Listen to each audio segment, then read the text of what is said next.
World Grand Prix gets underway tonight on Showtime as current heavyweight title holder and former 205 champ Ryan Bader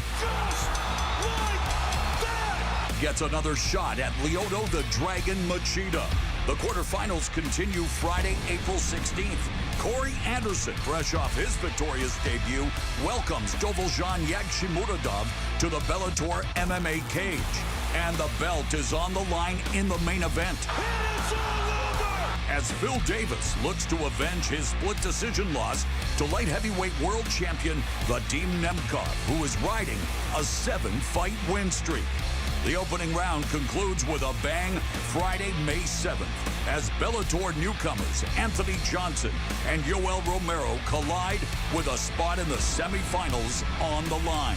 The Bellator MMA Light Heavyweight World Grand Prix gets underway tonight on Showtime, where warriors rule.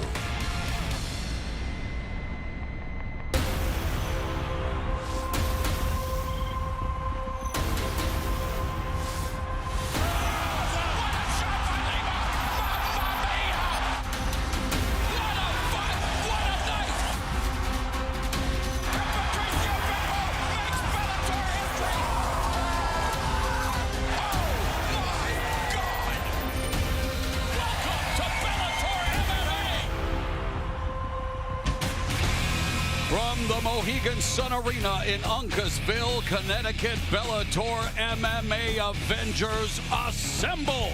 Bellator 256 marks the beginning of the 8-man, $1 million light heavyweight world Grand Prix. Coming up later tonight on Showtime, we will begin the tournament with a matchup almost 9 years in the making. Former 205-pound champion, current heavyweight champion Ryan Bader seeks revenge against Lyoto Machida in our first of our quarterfinal bouts in the light heavyweight World Grand Prix. Also tonight, a pivotal matchup at flyweight. Liz Carmouche welcomes former Invicta champion Vanessa Porto to Bellator.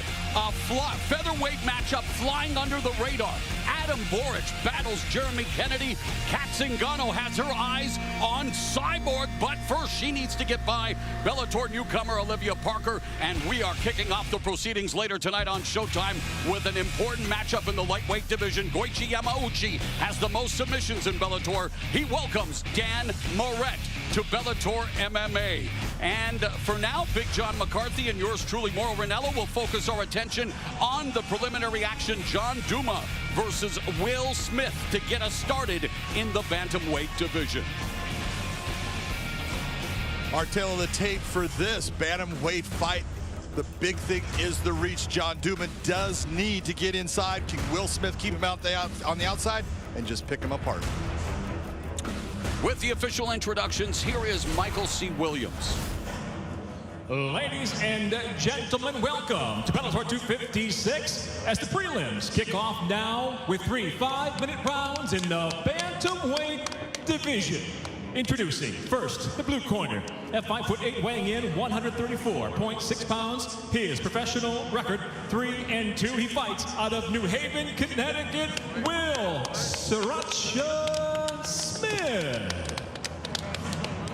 And across the cage, his adversary fighting out of the red corner at 5'7", weighing in 135.4 pounds. As a professional, 4 victories, 2 defeats. He fights out of Pawtucket, Rhode Island, John Douma. And the referee in charge, Brian Miner.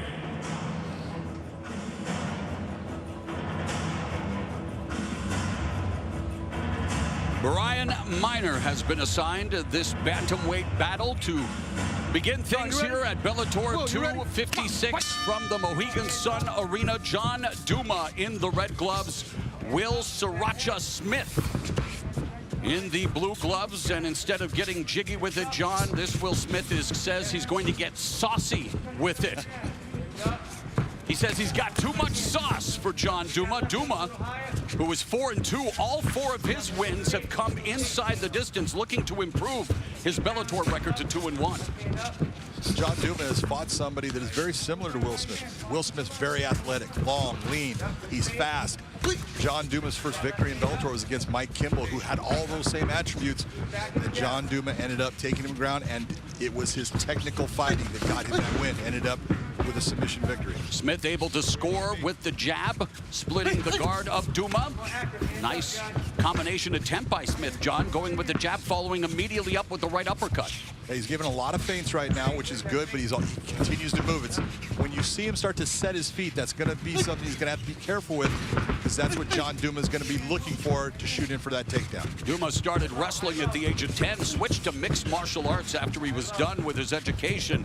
He's a diesel mechanic by trade. 2 knockouts, 2 submissions, showing some, well, potential in the bantamweight division, while Will Smith would like to forget his last fight, his Bellator debut, losing to Lucas Brennan in the 2nd round via TKO.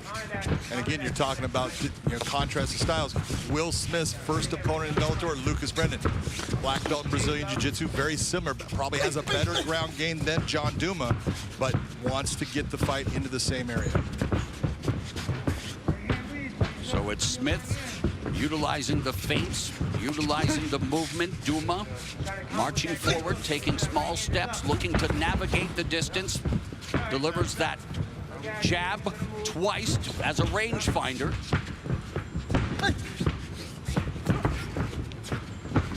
I like the fact that John Douma keeps going back to that jab. He's got the shorter reach, but he's using the jab to make Will Smith have to respect his stand-up. Of course, the bantamweight division bubbling with competition. Juan Archuleta, the newly minted 135-pound champion, will defend the title for the first time against Sergio Pettis. That's coming up on Friday, May 7th. As Smith lands a jab that momentarily buckled Douma, maybe caught him a little off balance, John. A little off balance. Nothing that hurt him, but Will Smith is doing the right thing right now. All this movement, this is really a good game plan by Will Smith. Don't set your feet. Don't get into that position where John Douma is going to be able to get into you and get you down. Douma changes levels and secures the takedown along the fence. Will Smith active. This is exactly where John Douma wants this fight. He knows if he's got the fight on the ground, this is his world, and this is where he can do good work. Douma has a rear naked choke and a triangle choke submission on his resume. Maneuvering Smith along the fence, delivering some ground and pound. Well, if you notice what John Douma is with his leg, he actually took himself into a half guard. Now he grabs the back. He's got to get that right hook in. Now that he has it, he's got the ability to stay with him. Douma debuted with a rear naked choke win in his professional MMA career back in August of 2017, looking for a rear naked choke here against Will Smith with 1:15 left in the opening round. More of a neck crank here, John. Well, it's on the jaw, which it's not comfortable, but if you're tough like Will Smith, you can survive it. That's why Douma gave it up. Will Smith needs to work his way, use that cage. He's got to break, get rid of at least one of those hooks and start to use that cage to get himself out of this position. Under a minute remaining in the first round, Will Smith is 3-2. He has been stopped due to strikes, but Douma is looking to hand Smith his first submission loss, but Smith defending rather well, and now, of course, time becoming a factor. Under 40 seconds left in the opening round. Still plenty of time for Douma. Plenty of time right now. Yeah, the time is starting to pace down, but all it takes is a couple seconds to set that choke in and make it work.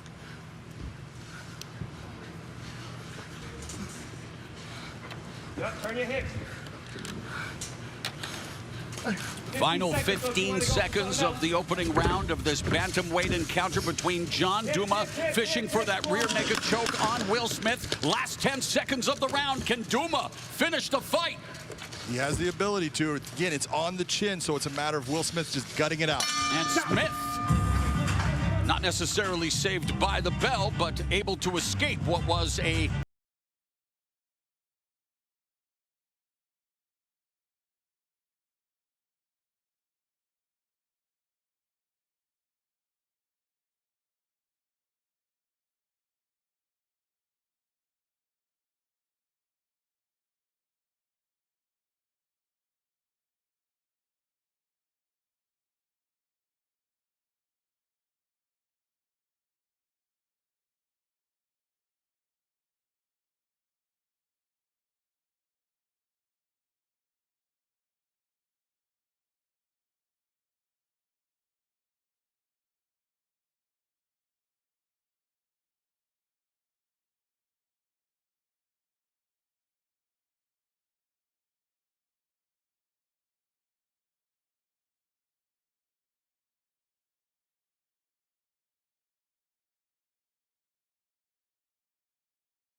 From the Mohegan Sun Arena here in Uncasville, Connecticut, this is round number 2 between John Douma and Will Smith. Douma looking to bounce back from the loss to Jornel Lugo. Lugo, number 10 ranked bantamweight. He will clash with Cass Bell later tonight on our preliminary card portion of Bellator 256. How do you have it after 5 minutes on your unofficial scorecard, John? Unofficially right now, I have John Douma up 10-9. In the stand-up, I thought Will was getting a little bit of the better, but when it went to the ground, the whole fight changed. John Douma gets the round.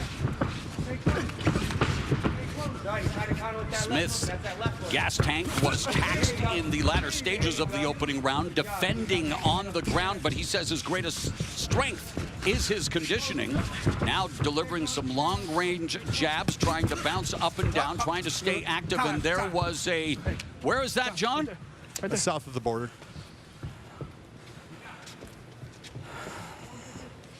And he will have up to 5 minutes to recover. Low blow.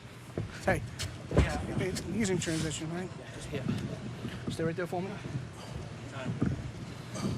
You see the shot here, just comes up, just raising the cup up, and that, a lot of that is due to the movement of both fighters. When Will Smith is circling out, when you're throwing that technique, we're talking 6-8 inches closer. It's going to land different than that 6-8 inches. Now it elevates a little bit more. Smith told us there were too many chefs in the kitchen when it came to his last fight, his first in Bellator MMA, and it looks like he's ready to continue. He was defeated in the second round against Lucas Brennan at Bellator 244 last August, the first time he's been stopped in his incipient career, and this is just his 6th fight as a pro. He says he has to learn to listen to his gut, John, his instincts, believe in the sauce. I don't know what sauce he's talking about, but if it's... He might be responsible for the ketchup shortage. Although he calls himself Sriracha. I know we would like to make this action as hot sauce, and things are heating up here in the second stanza. Right there, you cannot stop his feet. When Will Smith is moving his feet, he's going to be in a good position. Just keep on throwing the shots. Don't try to land anything that's big. Just throw them out there. Just touch it just like that. That was a good combination again after the single. Let's get some follow-up on those.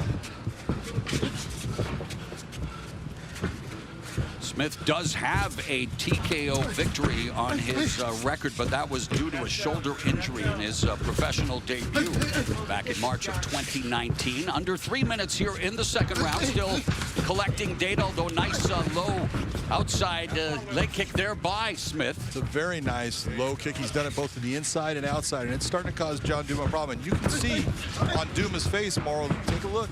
He's starting to wear that damage. Yeah, speaking of ketchup, it's the real stuff, the plasma that's been produced by Will Smith midway through the round and the fight. So Smith's jabs beginning to mark up the face of John Douma, who remains right in front of him, John.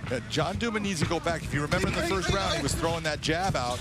That at least was keeping Will Smith a little bit honest. I think John Douma got so, just enthralled with it. He got him down, felt good with it. He was going to come right back out in the second round and just try to do it again, but he's not doing the same thing that got him. Douma said he had just a bad night against Jornel Lugo in Bellator 232 October of 2019, so it's been a while. As we look at the stats, total strikes landed fairly even.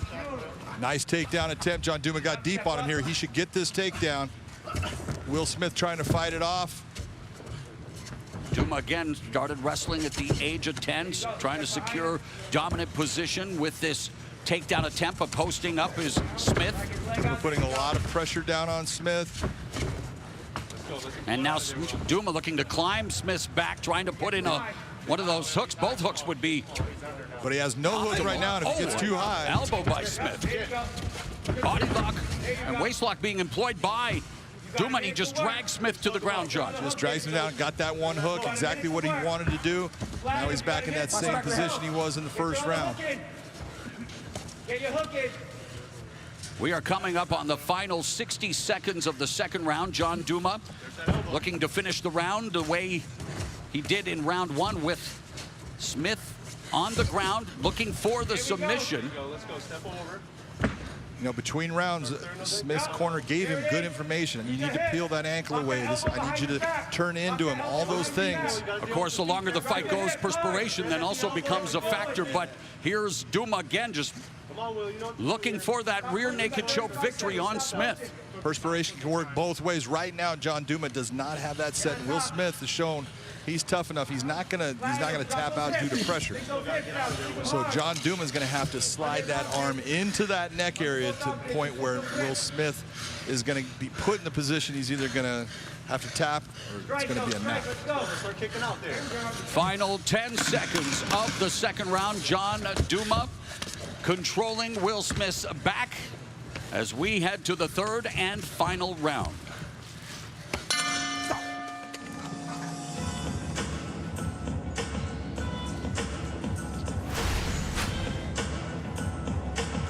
Right hand by Smith wasn't exactly thrown well as he dipped his head.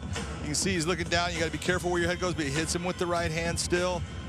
He in the stand-up during the second round, Morrow, he landed a lot of clean shots, just like that right hand there on Douma, and Douma was starting to show the effects of it. Douma needs to go back to being the guy that's actually throwing that jab, cage. utilizing his footwork and getting into it. When it comes to the wrestling.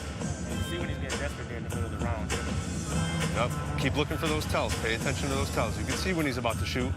You can see. Just keep cutting those angles, just like we worked on. Right hand over the jab. Okay. How do you have it on your unofficial scorecard after 10 minutes? You know, it's so tough in the fact that I thought that Will Smith did so well in the stand-up and had it for approximately 4 minutes. John Douma did great with that last minute, but I'm going to give the round to Will Smith, and whoever wins this round should win the fight. High drama here to kick things off at Bellator 256, according to Big John McCarthy's unofficial scorecard. 24-year-old John Douma, 31-year-old Will Smith, looking to make the most of the opportunity here at Bellator 256. And you talk about the bantamweight division, John. We mentioned Juan Archuleta defending the title against Sergio Pettis, but there's a lot of talent at 135. Oh my God, Bellator is stacked at 135 more. So many good fighters. So many guys are on the patchy mix. Rafi on Stotts. What about Magomedov's debut last week? Magomedov. And then you got James Gallagher also. It is a stacked division. Leandro Higo, Josh Hill. Love that division. You know, two guys would love to add their names to that list, or the two gentlemen we are watching go at it here. Still very early in their respective careers, getting that experience. And John, again, in mixed martial arts, Smith got tagged with that right hand. When you suffer a loss, when you suffer a couple of losses, it doesn't mean it's the end of your career. More often than not, it is a real learning experience, not just the cliche. Well, it should be a learning experience. That's the whole thing. It's what did you, if you lose, what did you learn from it? Because that can make you a better fighter where those things aren't going to happen again. So you just got to put it in perspective, realize I can come back, let me learn from it. Smith beginning to put together his combinations. That combo culminated with an inside calf kick on Douma. What have you learned about both Smith and Douma through the first 2 rounds and 90 seconds? Well, the one thing I've learned about Will Smith is he's at least gotten with people that are talking to him about movement, about footwork, about utilizing that jab, about keeping someone on the outside when you're the more athletic, you're the longer fighter. John Douma, he's the guy that we saw in the first one. He's got a good ground game, but he's got to utilize his hands to get into that takedown. You don't want to, as Josh Thompson would say, don't raw dog it, don't shoot it from the outside, set it up with your hands. Will Smith setting it up and putting together some nice combinations. Landed the right hand, landed the inside low kick, and Douma just really standing straight in the line of fire for Will Smith, not taking his head off the center line. Very flat-footed, John. No movement of the head, the feet are flat, and right now he's eating a lot of shots, and they're taking a toll. They're starting to punch a hole in his gas tank, which is going to make that takedown even harder. And Smith utilizing some creative angles, comes over the top with that slashing elbow. I almost get the feeling at times that he may begin to fall too much in love with what's happening with the lower, you know, doing the Roy Jones Jr. and whatnot, but he's finding some success, especially in this round. Well, one of the things when you keep your hands lower, it does make getting the takedown harder because your hands are in a position to actually stop the takedown. So it's not a horrible thing that you see Will Smith's hands kind of low. Douma does have 2 knockout wins on his resume, and with 2 minutes left, his face, he is bloodied, yet unbowed, but Will Smith beginning to really dictate the terms in terms of the striking department, and I like the chances he's taking with those creative angles, John. Well, also, every time that John Douma steps into his range, he's making him pay. He's not getting lazy. He's got a good gas tank, and every time John Douma just comes into that range, wow, look at this. Going after it. Smith doubling up Douma in terms of total strikes landed. So, Will Sriracha Smith promised he would be hotter than a hot sauce packet, and he is really starting to pull away here in the 3rd round, John. There's no doubt he's winning this 3rd round easily. And wow, the level changing, and Smith taking down Douma, looking to pass guard. That's okay with him being on top. He's got to be careful of his head right now. Douma in a position trying to use 100%, bring him over. Nice switch around by Will Smith, coming around in guard. He just needs to make sure he keeps his arms up on the chest area. Don't put him to the ground. And posture. Keep that head up. Under a minute left here in the 3rd round. Douma from the bottom delivering those elbow strikes. Has to be careful. And now Douma fishing for an armbar potentially from the bottom. Will Smith having done his homework. And maybe, again, you wonder if he's second-guessing that takedown after doing so well in the stand-up. Well, and what's happening now with Douma? If I was in Will Smith's corner, I'd be saying, get up, get up. You're doing really well there. But he's now in side control. Nice job of moving him to side control. So he's showing you, I know what I'm doing down here, and I'm confident that I can be in the top position I can be with this guy. Hammer fist from Smith. Final 10 seconds. Will Smith. Follow with the hips. Come on. Did he end up having too much sauce for John Douma? Douma's the one wearing the sauce on his face as we go to the scorecards.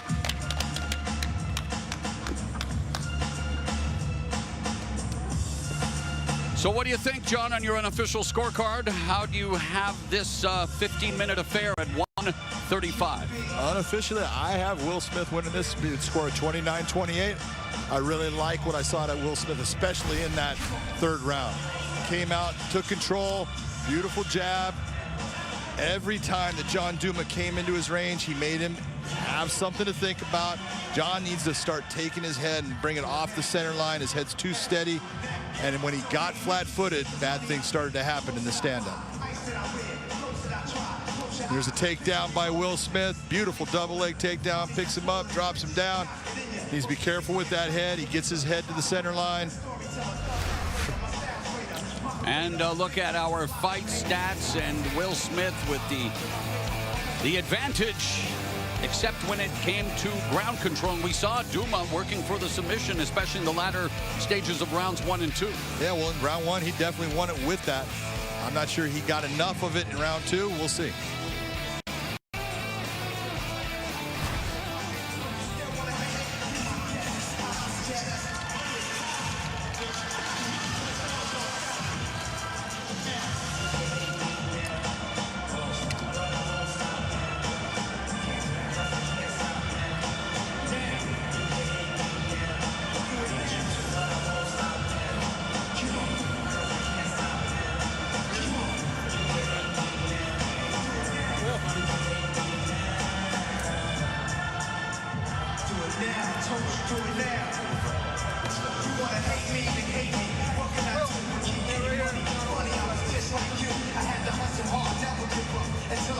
Let's make it official.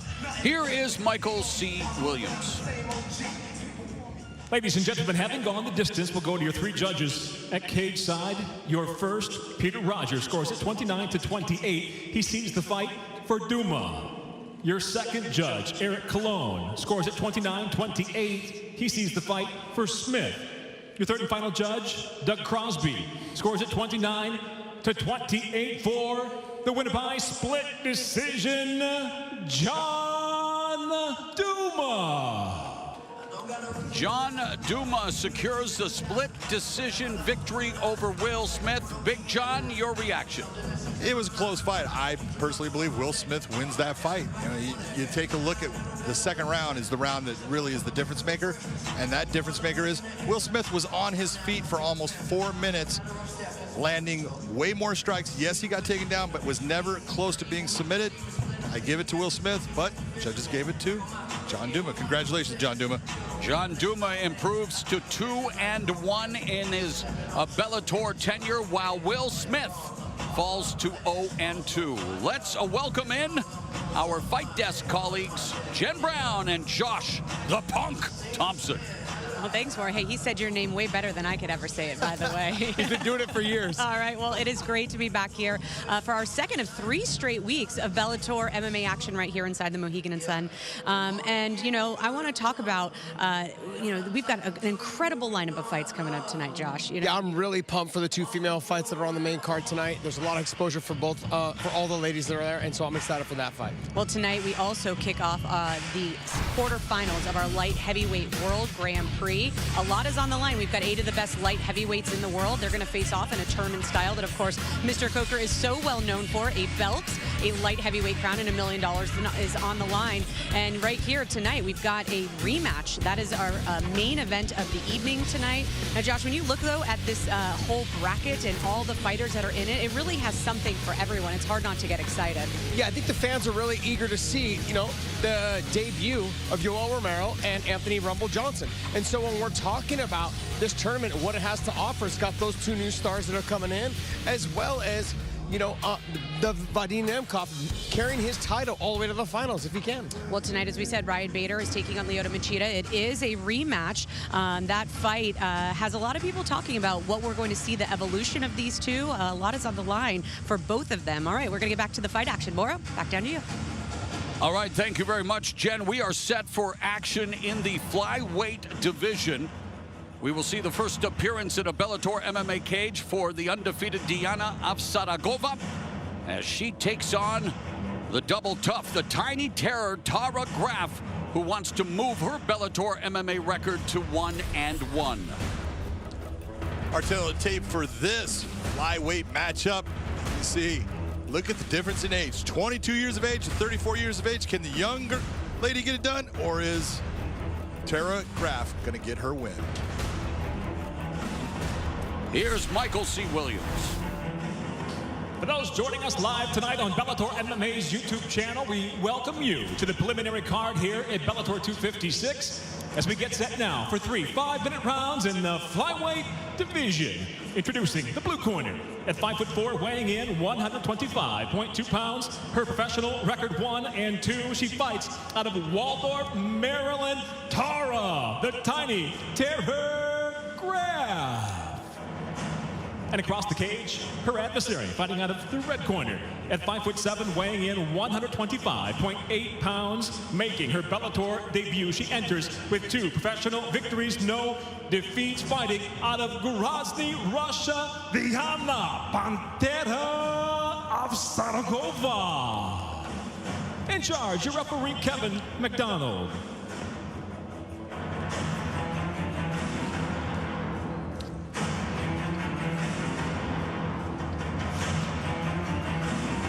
Kevin McDonald is the referee for this flyweight matchup. Scheduled for 3 5-minute rounds. The undefeated Diana Avsaragova in the red gloves. The 1 and 2 Tara Graff in the blue gloves. An aggressive start. Graff coming right at Avsaragova. Avsaragova, a master of sports in freestyle wrestling, but she's on the receiving end of a striking barrage from the Tiny Terror, John. Tiny Terror is going after. She needs to be very careful. She's starting to overextend a little bit. Nice. Oh!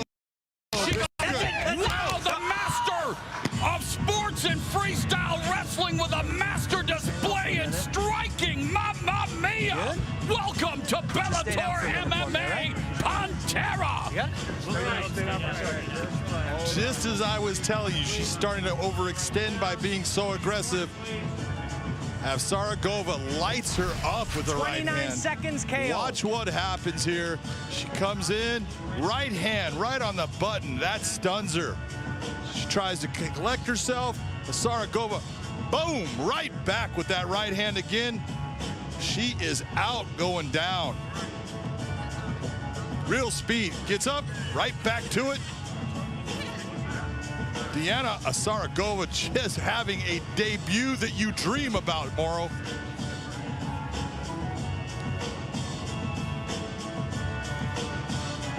Watch this in real speed.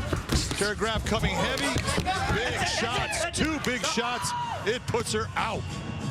Avsaragova in her Bellator MMA debut on the big stage with a big display of power. She records her first knockout victory, and it comes in round number 1, and this is why we love the sport, the display of sportsmanship. And yeah, Avsaragova, huge social media following we just saw. She's got the skills to pay those bills, John.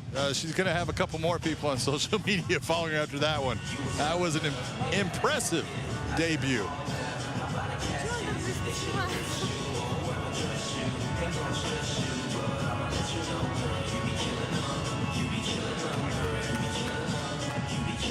It's good to see that Tara Graff is on her feet. She drops to 1-3 now in her career.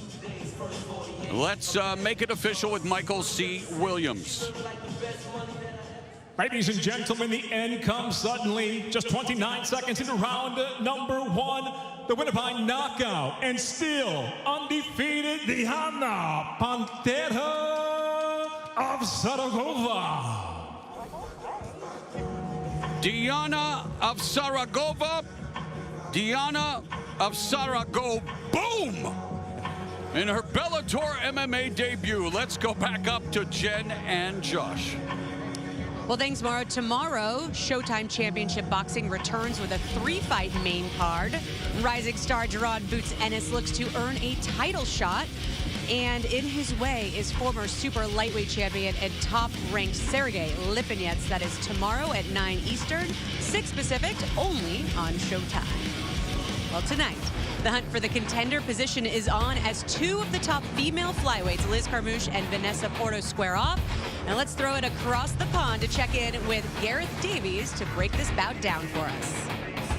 Thanks, guys. A huge fight with deep significance in the women's flyweight division tonight as Liz Carmouche and Vanessa Porto battle for what is arguably a title eliminator to face current world champion Juliana Velasquez. Carmouche, who came within a whisker of finishing the great Ronda Rousey 8 years ago, enjoyed victory over Deanna Bennett on her Bellator debut and now faces the Brazilian Porto, the former Invicta flyweight champion. Porto has had a long career, and the Sao Paulo submission specialist, 50% of her 22 wins are by submission, will undergo the toughest of debuts against Carmouche. Robust and powerful, Carmouche trains in San Diego with former flyweight champion Ilima Leigh McFarlane. She developed toughness and resilience over 5 years in the Marine Corps as an aviation engineer. It's all to play for. War in the cage tonight with both women on a mission.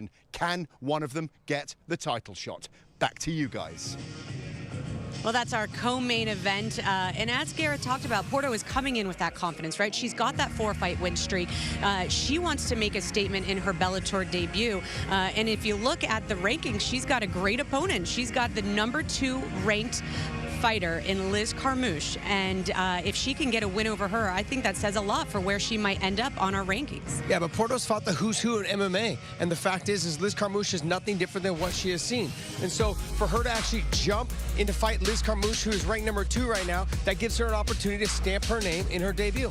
Well, both women have fought the who's who. You know, what's interesting though is when we talk to the girls, I didn't really get to see a size difference, but when we saw them at weigh-ins, the thing that stood out to me, Josh, was that Liz Carmouche was the bigger fighter, and that's not really typical for her in most of her matchups. That's extremely rare, honestly, for Liz Carmouche. She's normally the smaller fighter, but what makes her so good is her tenacity. She comes forward, her grappling, her ability to get females to the ground and just dominate them. As you can see right here against Deanna Bennett, she's got great positioning, great control. She wears on you to the point in the 3rd round here. She's able to get Deanna Bennett's back, slip in the choke, and the fight was done. In her debut, debut, there's a lot of nerves that come with making your debut, and she felt those going into the second round. She didn't have a great second round, but going into the third, she had a reality check to herself and was able to grit through it and get to the back and finish the fight. Well, you know, it's interesting because we talked about Porto is making her debut tonight, and, you know, there are those nerves that you just talked about, and I think that probably gives Carmouche a bit of an edge coming in because she's shaken that off. She's gone through her first fight. Now Porto has to go through that tonight. That's a learning experience. New contract, new promotion, all eyes on you for Porto. Liz has already been through it. She understands what the pressure is. So the fact is, Porto's dealing with more of the nerves than Liz is tonight. If Liz gets a win tonight, does that make her the #1 contender? I would imagine. I mean, that's something you have to ask Scott Coker, not me. Oh, come on, Josh. I feel like you know, you've got his ear. All right. Well, we've got our next fighters in the cage ready to go. Moro, take it away. All right, Jen, time for the lightweights to light it up here at the Mohegan Sun Arena. Nainoa Dung set to do battle with Bellator MMA newcomer Izzy William. Our tail of the tape, as we saw in our last fight, we went after that age. I'm doing it again. I got another 22-year-old going against a 33-year-old. We have seen Nainoa Dung is a person who has been raised to fight, but he's fighting a very tough individual in Izzy William. Here's Michael C. Williams. Tonight here, Bellator 256, the prelims continue as we move to the lightweight division. Set for 3 5-minute rounds. We introduce first the blue corner at 5'7", weighing in 156 pounds even. His professional record 4-3. He fights out of Cleveland, Ohio. Izzy, the suspicious William.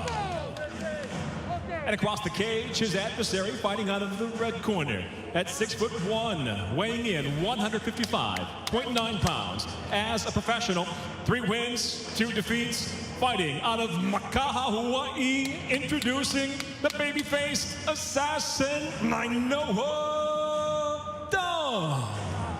And the referee in charge, Brian Miner. Brian Miner, third man inside the Bellator MMA cage, set for 3 rounds in the Bellator MMA lightweight division. Both Dung and William looking to get back on the winning track. The bell in round 1. Dung at 2-2 in Bellator in the red gloves, while the newcomer William is in the blue gloves. And John, you were and still are very high on Nainoa Dung. Came out storming, won his first 3 fights in his professional career. A guy who at 16 got to train with BJ Penn at Jackson Wink in Albuquerque, New Mexico. This guy was destined to be a fighter, and yet he's lost 2 in a row. He has lost 2 in a row, but it's that whole thing you were talking about. You've got to learn from those losses, and I think he has learned. He is now training at Stanford MMA, and he's fighting and training with killers all the time. Guys that are better than him, and that's how you get better. You can't be the big fish in a small pond and expect to be a guy that's going to take over the world. You've got to go with all those guys that have that experience, and that's what he's doing. Stanford MMA, where noted striking coach Henry Hooft oversees the proceedings, and yeah, a murderer's row of competition, and what a blistering combination displayed there by Dung. You talk about hand speed. And that's what I'm talking about, and the whole point before it, all of that, he's nice and calm, relaxed, taking his time, and then when he explodes, it's fast and it's vicious. Still just 22 years of age, Nainoa Dung says he loves mixed martial arts, but he's a kickboxer at heart, and we are seeing him and his striking prowess on display early here against William. And what a story for Izzy William. Born in a very remote village in Papua New Guinea, made it to the United States as a grade 11 exchange student, graduated from the University of Akron, Ohio with a degree in mechanical engineering, and now looking to make the most of his Bellator MMA debut, but he's on the receiving end of the business from Dung in this round, John. Yeah, right now the range of Nainoa and the way that he's able to set up his shots is giving Izzy a little bit of trouble. He's starting to lunge, and you can't lunge. If you start to lunge in, you're going to get caught. So he just needs to figure out his way of moving his feet to get himself inside. William with the outside kick, and there's Dung returning a calf kick, and Dung goes over the top with the right hand, blocked by William. And it's William, not Williams. Midway point of the opening round, and Nainoa Dung has commanded the center of the cage, showcasing his diverse striking and that hand speed. And we are seeing the maturation process of Nainoa Dung right before our eyes here, John. Boy, and he's really setting up that low calf kick. That lead leg. Oh, what a lead left hook to the liver, and then a left hook upstairs. Beautifully done by Dung. It was absolutely beautiful. And yet William went down, popped right back up, but so far he has no answer for the striking proficiency of Dung. He's doing a good job of hiding it, but he's hurt still. You know, right now he has no answer for anything that Nainoa is doing. Get back to chop there. That was a beautiful counter right hand. You saw Izzy with that big looping shot. Good counter. This is where Izzy needs to be in this fight. This is where he wants to keep Nainoa. He's got 1:32 to work right now, and he really does need to work. Sometimes when you get this takedown, it's like, let me take a breath. Okay, take the breath. Now let's get busy. So the outside trip takedown secured by William. Nainoa Dung working from the bottom, trying to control William posture. William has one rear naked choke win, his one submission victory. He is 4-3 as a pro. All 4 wins inside the distance, but Dung holding on here with a minute left in the round, John. Well, he's got this far side underhook, and he can get to a point where he reverses position out of this. But if he's gonna, right now you see that Izzy is putting pressure down, trying to pass that leg. Nice job by Nainoa. Use that balance point. Very nice by Izzy to Dung position. And that one, yes. He was looking to split the uprights. He was a former rugby player, but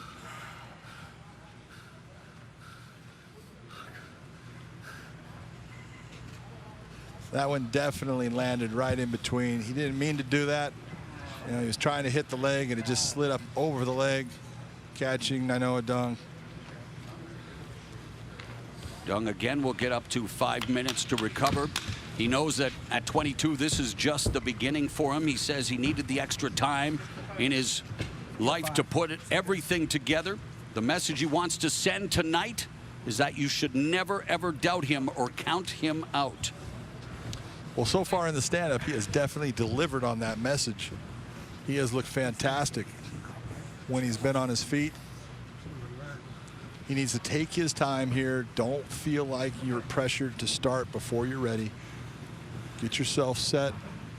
What do you think of William thus far in his Bellator MMA debut? You know, I think that Izzy William has done a very good job of trying to get himself into that takedown position, because he's not going to be the guy that can stand with Dung for very long, so he's got to get inside to get those takedowns.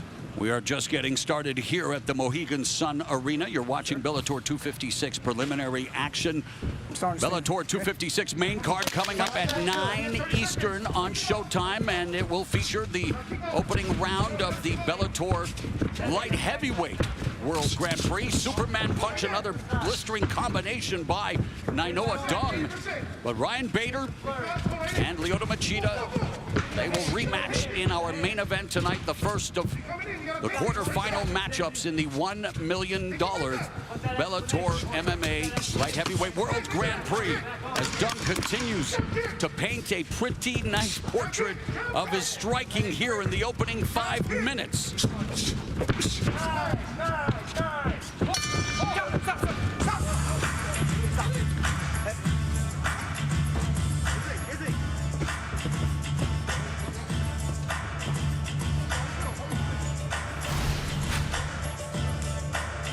Here's the body shot. Look at the beautiful left hand to the liver. That landed perfectly by Nainoa, and he brings it right up for a double hook up top.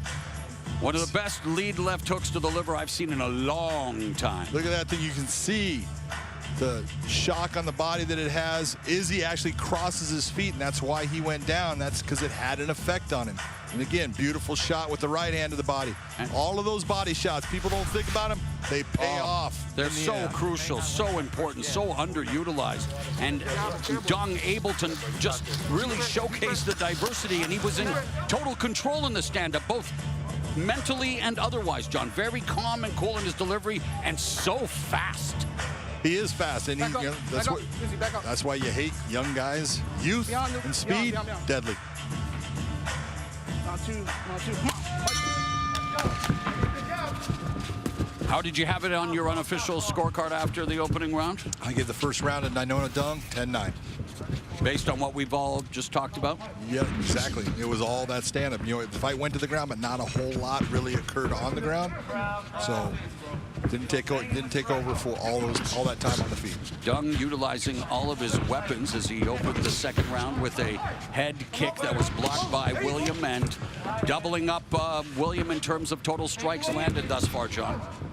Yeah, I'd really like to see William start to actually take his left hand. He keeps on blocking with one hand, that right hand up against his head. That could be a problem. And look at these punch stats. We're talking, 62 strikes, 31. It's a 50% rate for Dung, 15 of 23 for William.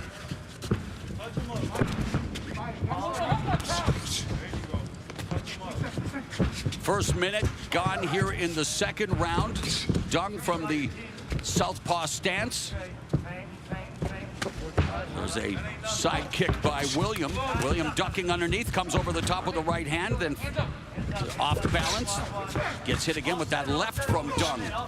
Not only did he get hit with the left, look at the head position. And I know Dung when he threw it. It was off center. It's exactly what you want to see. Incredible combination. The lead left hook to the liver, right hand upstairs, and, well, William can take a shot, that's for sure. There's no doubt about that. And both William to the body and changes levels and goes for the takedown. Had success in the first round, and he's inside control. He's inside control. I know he needs to let go of that head. He can get a position where that hand gets trapped.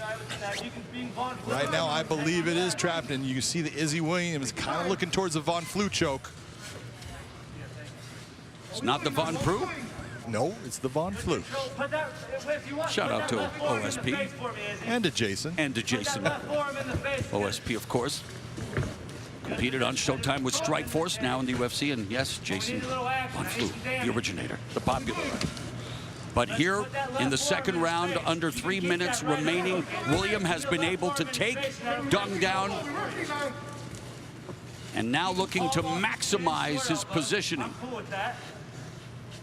Well, the whole, you take a look at him taking him down, people are going, well, he's not doing a lot. Yeah, but he's not getting beat up on the feet. So that's a good thing. But what should he be doing on the ground? On the ground now, you got to start looking towards either going towards the ground and pound to slow Dung down or look for that submission. Now give me some damage. Right back. Slashing elbow, trying to create some separation to deliver those short strikes. Dung just trying to hold on, trying to perhaps force a stand-up where he has had a big advantage in that department tonight. He has had the advantage, but he needs to get himself out of here. He's got the cage right there. He can put his back against the cage, start to get himself up, wall walk that cage.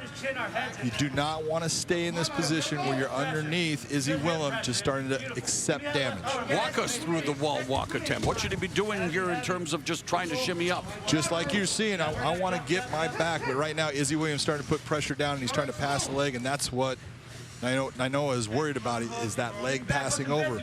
But when he had his back towards the cage, start to slide your butt up against it, and then I'm going to start to post on the hand.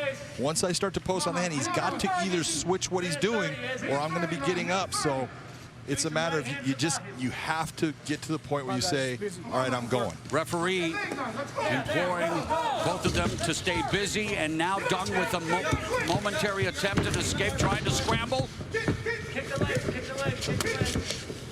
Look to pass the leg. Watch the up kicks. Watch the up kicks. Hands up a little bit. 1 minute, 10 seconds. Look for your leg drag, look for your leg drag. Keep kicking. Go ass. Go ass. Used to see a lot of this in Pride Fighting Championships days. Remember Mauricio Chocanua diving through guns like this from the butt scoop position. And what should be happening here, John? Well, right now you're seeing the referee standing there, and because Izzy Williams is not given any distance, he hasn't stepped away from him. That's why Brian Miner, the referee, is letting him go. And Dung striking from the bottom, and now sitting up against a shot from William. William becoming more aggressive now, looking for that guillotine. He does not have it right there. It is not going to work for him. Keep that. As long as I know it can stay to the side of that, his neck is safe. As you mentioned, there is a potential at the Von Flue. It was. And now 20 seconds remaining in the second. Looking for that belly down armbar. Good escape by Dung. Now Dung looking to take advantage of his position with some ground and pound in the final seconds of the second round.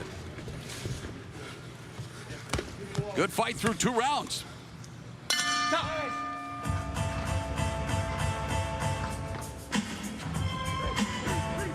So, what you got?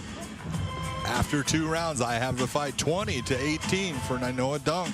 And the reason why is Izzy, when he's on the top position, isn't doing enough to do damage. He did a little bit, but then you just watch what Nainoa Dung did in those last 15-20 seconds. A lot of damage. Look at these body shots. People forget these things. That is a beautiful body shot. Nice right hand over the top. And this happened multiple times in this round. Here was when Izzy had the ability to be on top, had that scramble, and he starts to go after some good ground and pound. You see Nainoa take those ankles out, gets him to the ground. This is for everything you fucking went through, all right, baby? Let's go. Some motivation for Izzy William. We told you about his story, coming from a remote village in Papua New Guinea years ago, seeking a better life here in America. Met his wife, is a mechanical engineer, but he needs to engineer more offense here in the third and final round. And did we mention that Henry Hooft is a pretty good striking coach? Nainoa Dung continuing to add to his arsenal. Just playing with distance. Sliding off that lateral. Keep that lateral moving. Nice body shot by Izzy Williams. You saw that right hand? Yeah, beautiful right hand. Snake behind the guard by Dung. There's that shot. Good sprawl. Great sprawl by Izzy Williams, but incredibly low fight IQ by Nainoa Dung. 22-year-old looking to escape. Exactly. Don't go to something. Why are you going to go to your opponent's strength? Why do you think that? What is that? Just a momentary lapse in judgment? It's a momentary lapse, and you know, I want to make you think about this, and I want to get on top of you. When the rest of us have been enjoying the art that has been in the stand-up, this has been a one-sided affair, really. It's been incredible to watch. But for Izzy William, this is definitely where he wants to be, north-south position. Try to creep that left shin. This is a way for Izzy William to take and get a win. He's got an opportunity here with a lot of time. Do some damage. That elbow may have been behind the head. Yep, that's what Dung is saying was behind his head. I'll take that short right elbow all day long. Man, what's been a bad run for MMA in terms of disqualifications. Let's talk about that for a second, because I want you to take a look at the position of these fighters and take a look at Izzy. Izzy can't see his head. He can feel it, but he can't see it, so it's hard for him to know exactly. He's just thinking of trying to hit the ear. These are legal shots? This is a legal shot right now. And just again, for those watching for the first time, or for those of us who have been around a long time, what constitutes the back of the head? Well, the first shot, when you talked about it, that first shot, that was the back of the head, but it's because Izzy Williams couldn't see it. His head is not even looking at that. Now you're seeing that he's looking, he's trying to look. Oh, beautiful reversal by Dung. I know it needed to get to his feet there. He should not have gone back down to his back. Izzy really needs to keep Dung on his back right here. And that's past the legs, get into either side control, half guard, doesn't matter. Izzy needs to keep this position. Do not let him get back to his feet. Dangerous kicks from the bottom there, John, to the tell attendant. Midway point of the final round.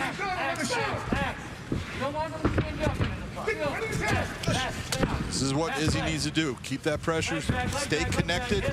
Trying to pass guard, drops a hammer fist, passes. And Dung now trying again to just neutralize Williams' offense. And again, right there, we're talking about young fighter, fight IQ. You're doing so good on your feet. Why are you going to lay flat on your back and kick? Work to get yourself up. There's ways from this position to throw that kick so I can get myself back up. Showcasing some flexibility here as Dung looks for the reversal again. William in the north-south position, still on top. Dung active from the bottom, looking for an armbar. Yeah, he does not have that. And He has just the one guillotine choke submission. Meanwhile, for William, he has one rear naked choke submission win, but clock ticks away here, coming up on the final 90 seconds of the fight. John, the scramble continues. Scramble continues, but Izzy William is able to keep him on the ground. Size. No, on top, on top, on top. Now I know he's going to come up on top. Wow, some great stuff here. Great scrambling, and now almost in a full mount goes Dung. He's going to get to full mount. Three-quarter mount right now. All Izzy William has is that foot. He can work that a little bit to control Dung's top position, but I know it really needs to start opening up.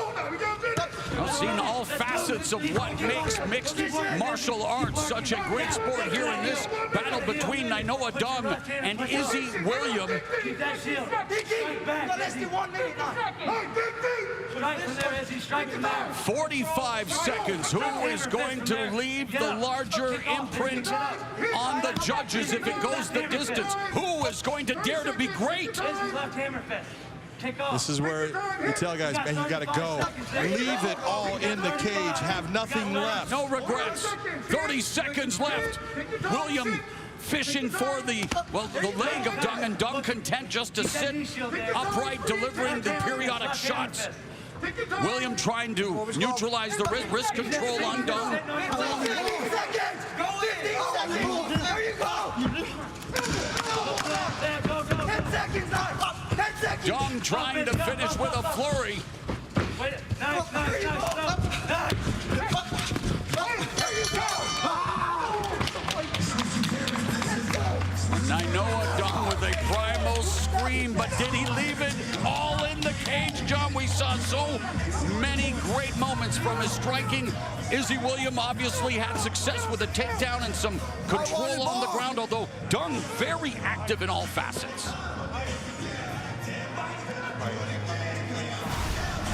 Here we have the ground action. Here's the elbow. This is the one that cut Nainoa Dung. That elbow landed solid right against the bridge of the nose. That was a hard elbow. That hurt. But it was Nainoa Dung taking his time underneath, but not really trying to get out until finally he decides, I'm going to explode. I'm going to get out of this position. He does. He reverses it, comes up, starts landing big shots, holds position, takes his time. In the end of the fight, when they both got to their feet, they both swung for the fences going after it. Love the way they tried to finish it off. Nice fight for both gentlemen. And the fight stats, Nainoa Dung with the edge in strikes landed, punches landed. William with an advantage in terms of kicks, and then the big advantage on the ground. What did the judges see, and how did they tabulate their scores? How do you have it on your unofficial scorecard? Unofficially, I have Nainoa Dung winning. I have him winning 29-28. William in his first Bellator MMA appearance. Nainoa Dung in his 5th Bellator fight, looking to move over the 500 mark in the Bellator MMA cage. Again, finding a home at Sanford MMA in Florida.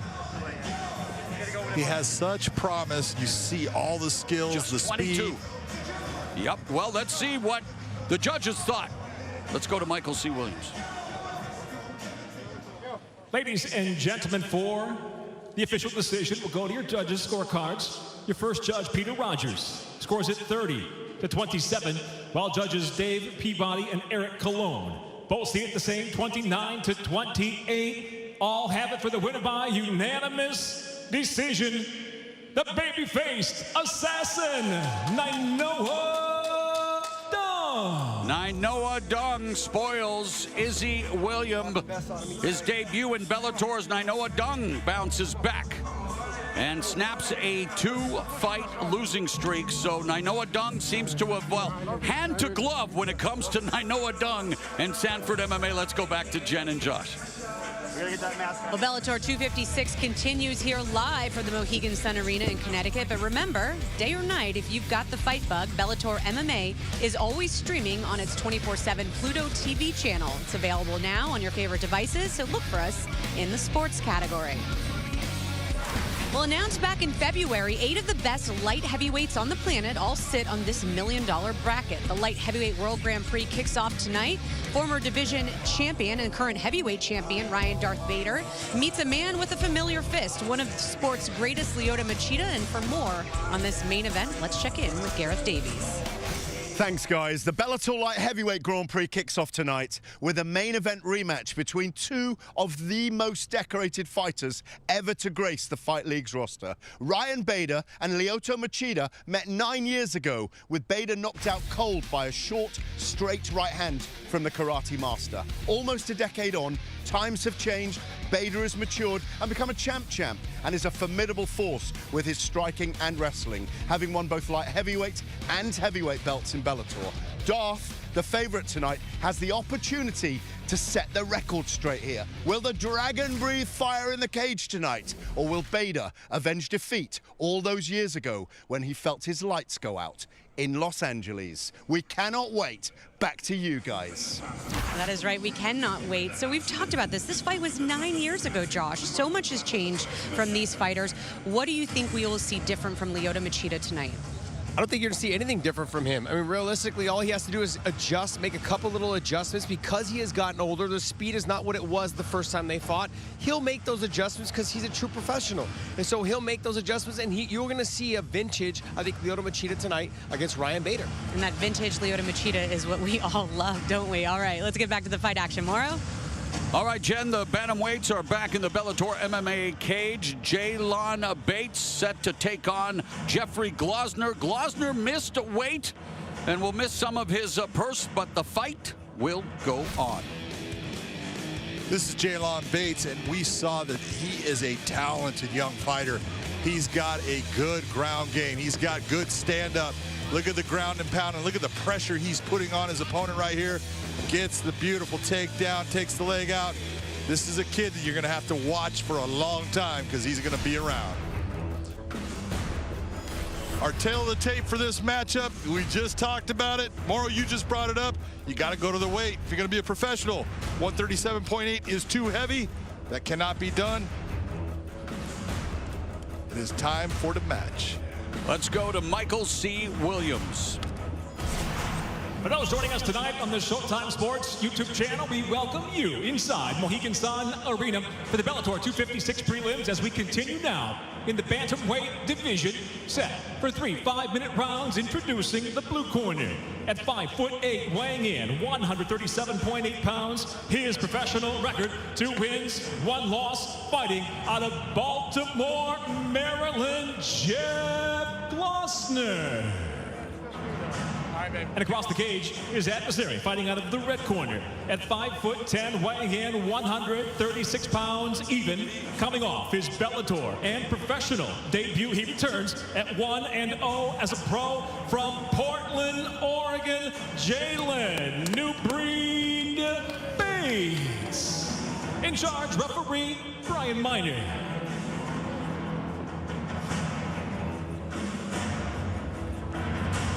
Brian Miner is the referee. Getting his workout here, 3 in a row. Yeah, Jalon Bates trained at Floyd Mayweather's gym in Las Vegas. Jeffrey Glazner, 2-1 with 2 knockouts.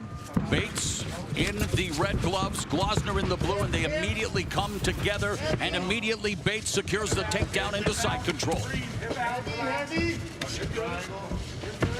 Frenetic start to this bantamweight bout. Boy, they are going at it right now. There's a lot of little techniques going on. Jalon Bates controlling the position, staying heavy, getting his head in a position where he can keep pressure down on Glazner and keep his back off of that cage so he can't get up.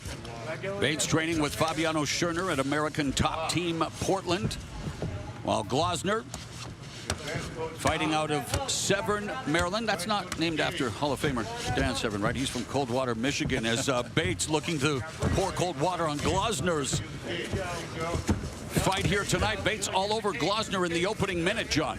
There you saw Glazner trying to use the cage to get himself back, and Bates just stopped it. Bates landing some heavy body shots, bringing the knees inside. That right hand's been attacking the rib cage. Bates, 24 years of age, very active, securing the neck of Glazner. Securing the neck, but he doesn't have the ability to finish that off with where he's at right now.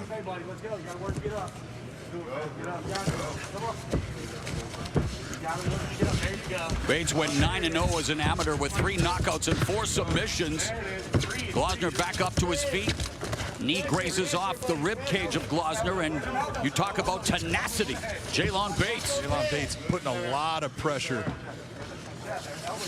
Driving into Glazner, getting his hands wrapped, takes him back down. Glazner looking for the Kimura grip here. Glazner joined Josh Koscheck and national champ Gregor Gillespie, an Edinburgh University alums who became pro mixed martial artist, but he was taken down early in this fight. Sometimes when you have that wrestling background, you think, oh, he can't take me down. And then it happens, you go, whoops. And Jalon Bates may allow Glazner back to his feet. No, attacking the legs. Man, confidence just exuding from every pore of Jalon Bates, John. This is his second professional fight. That was a beautiful right hand, straight right hand as he was on the ground. He landed coming down into him. He's been fighting since he was 5 years old.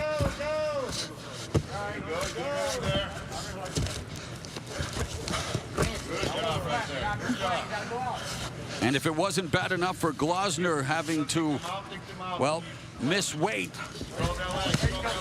he's having to wear the extra weight of Jalon Bates in this opening round of action. Jalon Bates is making him pay for having those extra pounds, saying, you didn't do it right, man. I came in on weight, you should have too, but right now Glazner needs to really work his way out. That single leg that he was holding onto is not going to work for him. Jalon Bates continuing to put a lot of pressure, a lot of weight down on him, just landing multiple strikes. Glazner trying to turn into Bates. He's got control of Bates' right leg, but it's just leaving him exposed here, John, to these strikes, these elbow strikes from Bates. Exactly. He's got that single. He thinks he keeps on putting his hands back to it. You're not going to get that single. You got to figure out your body position where you're at. Oh, wow. Underhook by Bates. Glazner back on his back. Bates, perpetual motion here. Just all, I mean, every facet now just continues to focus. Referee Minor imploring them to work. We've seen a lot of these positions here tonight, He's been working for 4 minutes straight. I think he meant maybe Glazner. A minute left, and there was that Mauricio Shogun Hua-esque shot that I'd mentioned earlier, trying to just land the big money shot on Glazner. And total elbows. I mean, the stat speaks for itself. Good straight left hand by Glazner. Again, Bates coming right into him. Nice attempt at the sweep on the inside leg. All those things, just to get your balance back, it takes energy. Nice job by Bates. Bates has Glazner on the canvas. Glazner controlling the posture, though. Well, he's trying to control the arms just the arms. He was taking backside takedown, but he's got to do a lot more than control. It's one-way traffic, a dominating opening 5 minutes for Jalon Bates.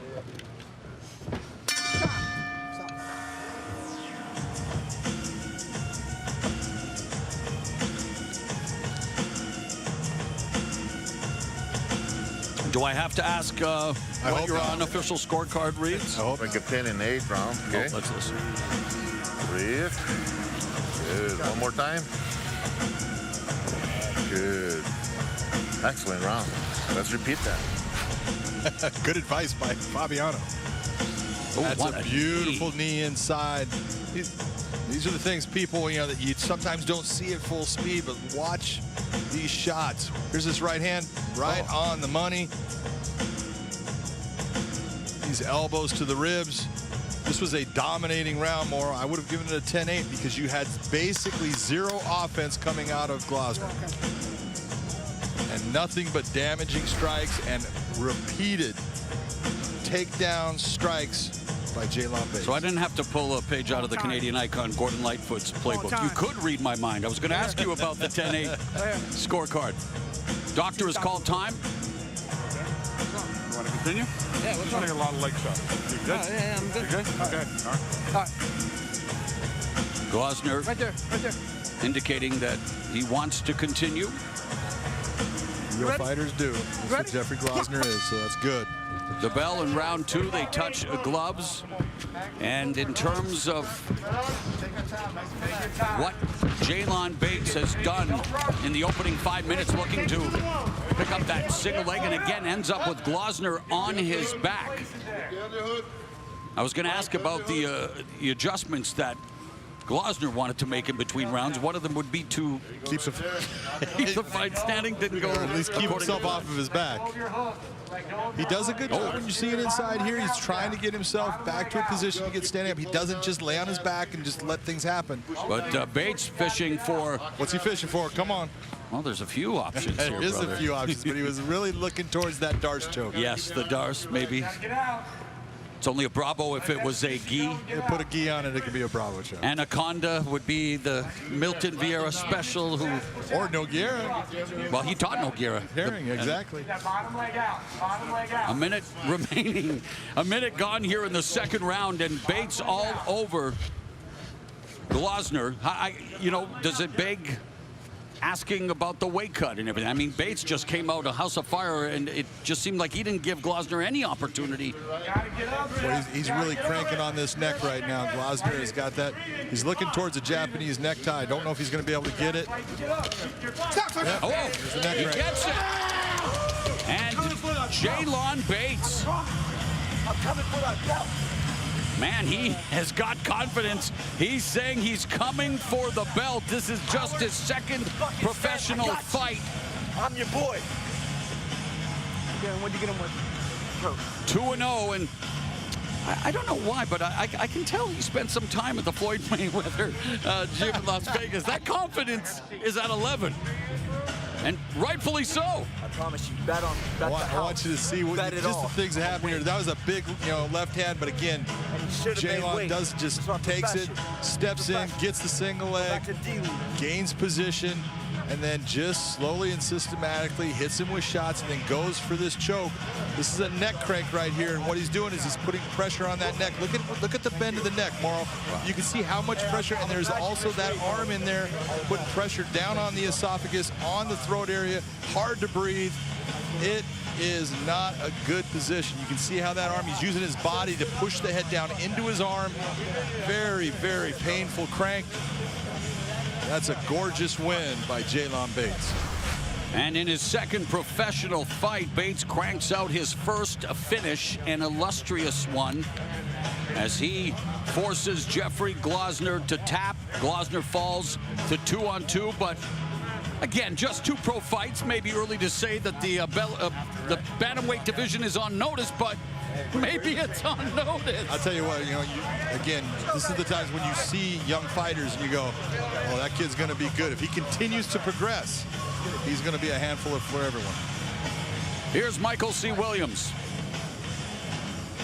Ladies and gentlemen, inside the Bellator cage, the tap comes by way of a guillotine, officially 127, round number 2 by submission. Still undefeated, Jalon New Breed Bates. I think I like the way you put it, the Japanese necktie. Yep. Where's your Japanese necktie tonight? Thank God I don't have to wear one. Well, Jalon Bates wearing this victory well, putting on a scintillating performance, recording his first submission victory, improving to 2-0. Jen and Josh, we may have a player in the bantamweight division. I think you are right, Morrow. All right, that's a great way to keep the night rolling, and we are closing in on our main card on Showtime tonight, 9 Eastern, 6 Pacific, from the Mohegan Sun Arena. Now, next time you watch the fights at home, why don't you do it in the same apparel that the fighters wear? Check out BellatorShop.com for some exclusive styles. All right, last week, Bellator published the official fighter rankings. And when you look at the list, Patricio Pitbull sits at the top after successfully defending his title last week against Sanchez. Now, tonight, two men get a chance to work their way up the ladder when Adam Boric meets Jeremy Kennedy. And for more on that bout, once again, here's our Gareth Davies. Thanks, guys. I hope you're enjoying it over there as much as we're enjoying it over here on the BBC iPlayer. Coming up tonight, featherweights Jeremy Kennedy and Adam Boric battle for ranking positions in the Bellator featherweight division. Canadian Kennedy, 28, a rounded mixed martial artist who has fought some of the best in the division, is a relative newcomer to Bellator, but faces one of the most devastating stylists on the roster. Boric, 27, born in Hungary, but now fighting out of Sanford MMA, has lost just once in his 17-fight career on a night when he was old man by Darian Caldwell in the Bellator Featherweight Grand Prix. Boric told me that the loss was a good thing for him. With notable victories over Aaron Pico, Pat Curran and Eric Sanchez, the kid throws down against the bandit from British Columbia in what promises to be a thriller. Back to you guys. A thriller it will be. Josh, I know you said this is probably the fight you're looking forward to the most tonight. Is this have the fight of night potential? Or 100% this has fight of night potential. What it comes down to is Adam Boric. I mean, he is so young, so talented, so explosive. You know, and when we run his highlights here in a second, you're going to see the flying knee knockouts. He did it here against Nikolov. He did it again to Aaron Pico. And you'll see he sets it up, he steps back and clears the space to make room for that knee to fly through. You know, and then he also a dominant victory over former champ Pat Curran in the first round of the featherweight tournament. He is somebody that is young, explosive, has all the tools. Another flying knee right there. He is somebody that has all the tools to get to that next level. It's the fact that he's so young and he understands what he has to do is which makes him special. I can't wait to see how he progresses from fight to fight. Well, Jeremy Kennedy, his opponent, you know, he had a very impressive Bellator debut. You know, he made that statement, right? The I am here, I have arrived kind of statement when he fought Matt Bessette. What did you think about what he was able to do in that fight? Well, we talked earlier about Liz Carmouche and Kat Zingano having, you know, their debuts and how tough it is. Anytime you go to a new promotion, it's hard. There's a new contract, new money, all of these things. But you can see right here, Jeremy Kennedy dominated this fight from beginning to end. Big slams, big takedowns. He controlled every position, every aspect of this fight. He is somebody that stamped his name in this division, and I'm telling you right now, Adam Boric has got his hands full tonight. Well, a little fun fact for the fans at home watching. 32-3. That is their record. You know what that means? That means that they're very good. They are very good. And hopefully we're going to see some fireworks tonight, Mauro. Absolutely, as we get set for this anticipated featherweight fight on the preliminary portion. Cody Law, unbeaten at 2-0, all in the Bellator MMA cage. He takes on the 2-0 Nathan Garib, who is making his Bellator debut. Well, we've seen Cody Law before, and this guy has got it all. He is a good wrestler. Here's a nice Darce choke setting it up. Puts the pressure on the neck. Then starts to pull him over. Sits under it, which actually increases the pressure. Good job by Cody Law. That was his debut fight. Then he had a very tough 3 rounds against Kenny Champion. Took him down multiple times. A lot of ground and pound. Finally getting a referee stoppage with ground and pound late in the 3rd round. Cody Law, his wrestling, his stand-up, and now his submission game getting good. This is a dangerous guy. Our tail of the tape for this fight, 2-0 versus 2-0. You gotta love when both guys have an undefeated record going into the fight. Now we go to Michael C. Williams.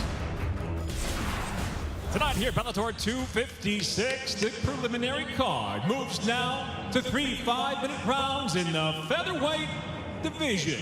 Introducing the blue corner at 5'8", weighing in 143.8 pounds. Early on as a professional, he's undefeated at 2-0 from Southampton, Massachusetts, Nathan Garib.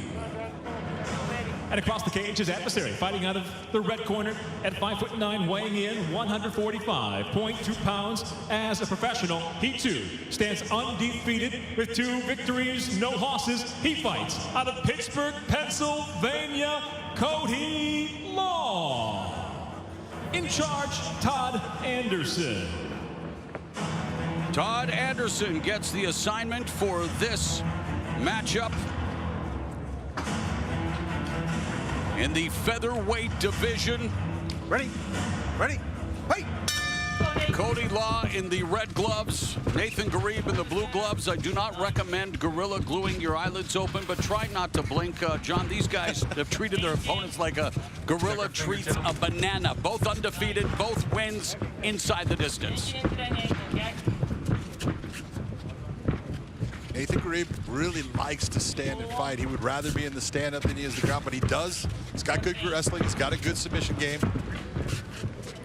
Law was an NCAA Division II national wrestling champion. Boy, Cody Law just landed a beautiful straight right. You saw how Nathan Garib, he actually had to move his jaw off of that one. Garib now from the southpaw stance, back to orthodox. Law staying out of range. Law navigating distance. Throws the kick, tripped up, back on his feet.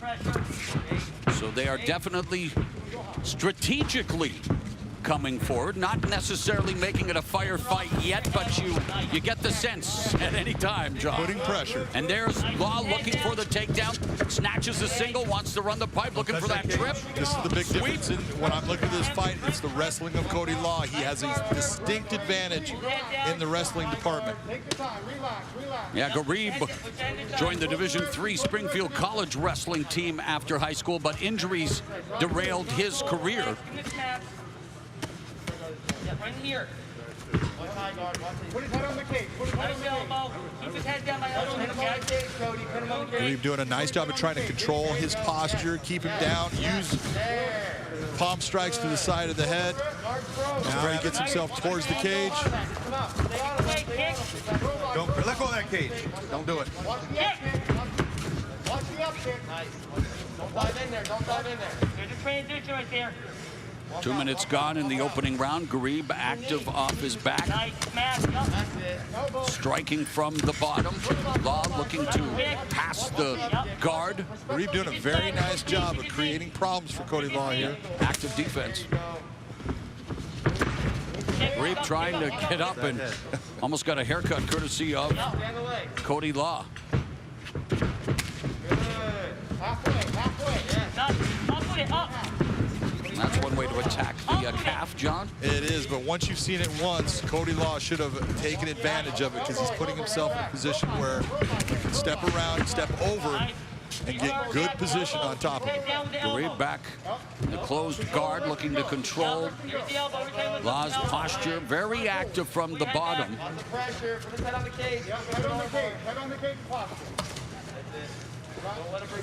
Facing out is Cody Law, putting pressure on Garib. Elbow over the top. Watch off your head. Right now, what you want to see if you're in Cody Law's corner, you want to see that head exactly where it is, right over the top of his head. Now you're in a position to level heavy strikes. When you have your head down towards his sternum, now you're kind of reaching up and over, and it takes some power off those strikes. But that was a really nice right hand. That was heavy. That was heavy. I want you to open guard a little bit now, too. Yeah, kick back and go to half. Coming up on the final 90 seconds of the opening round. Garib very busy on the bottom, trying to neutralize Cody Law. Law in top position, open guard of Garib. A lot of time when people are watching ground and pound like this, they're seeing that Garib is landing shots, and they're saying, well, it's even. It's not even. The shots landed by Cody Law have a lot more power on them. There's gravity working to his advantage and against Nathan Garib. It's nice to see Garib as active as he is from the bottom, but fantastic. How can he better improve his position against a guy like Law from this position? Well, he's going to have a hard time getting to a reversal or anything like that with a guy that understands basic balance like Cody Law does. So he's in a position where if I'm Nathan, I want to utilize that cage to get me up.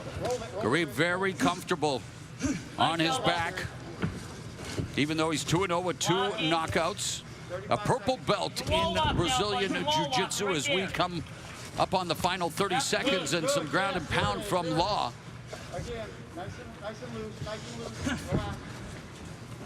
Don't grab it. Cody Law now starting to posture a lot more, Morrow. Take a look at the posture of him, keeping his head up. You're seeing that back starting to straighten out in the up position. That's going to give him the ability to land big, powerful elbows and punches. Well, Law predicted a head kick KO as the finish of this fight. We have completed 5 minutes as Garib continues to attack the body of Law. Let it up easy. Watch your ankle.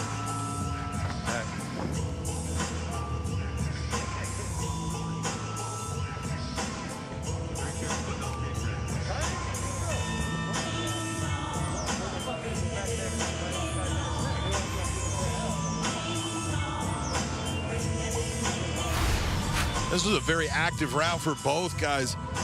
This was that big right hand, nice straight right hand by Cody Law. That was at the very start of the round.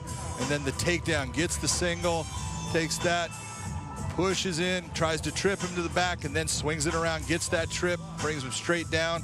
But Nathan Garib did a really nice job of guarding up and actually landing a lot of strikes of his own, palm strikes to the side of the head. This thing's to try to disrupt Cody Law. They're not going to really damage him. They're not going to hurt him bad, but they do cause you to have to move. Of course, Cody Law has Mike Brown in his corner, terrific mixed martial artist, a WEC champion. What a great coach he's become. He has become one of the best coaches in the game. Mike Brown is so good and so calm when he's in the corner compared to when he was fighting, because he was just a ball of fire. The bell in round number 2. Unofficial scorecard reads. No doubt in my mind, Cody Law got that first round. And why? Just landed the harder, cleaner strikes throughout. He was in control of most of the grappling. Cody Law gets it. Garib told us that he was not going to be swallowed up by the magnitude of the moment, making his debut here in Bellator against a guy that he knows has a lot of hype behind him in the 2-0 Cody Law. Garib looking to steal some of Law's thunder. And that's Mike Brown on the left side of your screen. Yeah, Mike Brown there, all the way to the left. Can go inside low. Can go inside low with it. Now you gotta set it up. Hand fight with him. Get those hands on him. Get the hand fight.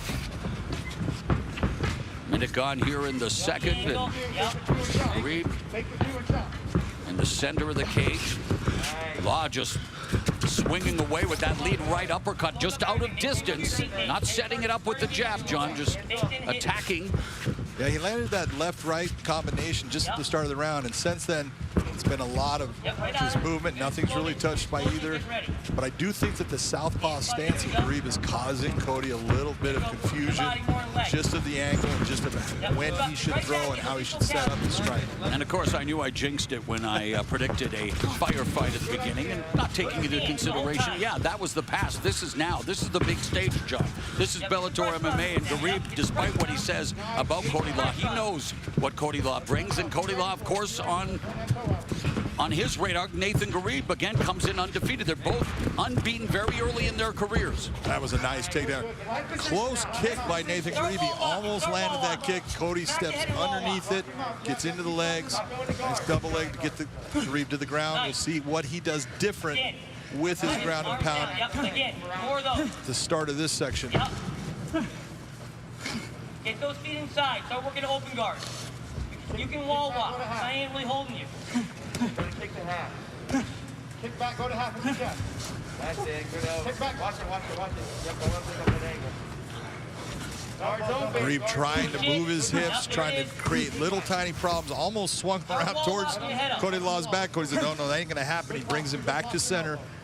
The big thing when you're looking hip to hip here, Morrow, this is what Cody wants to do in this position. This is getting back into old style MMA, driving a guy's head into the cage and using that pressure of the cage and your hips to pin him there and then beat him up with elbows and punches. As long as we don't see the return to lay and pray, we'll be okay, John. But you're right, he's maintaining control from top position. 3 minutes gone here in the second round.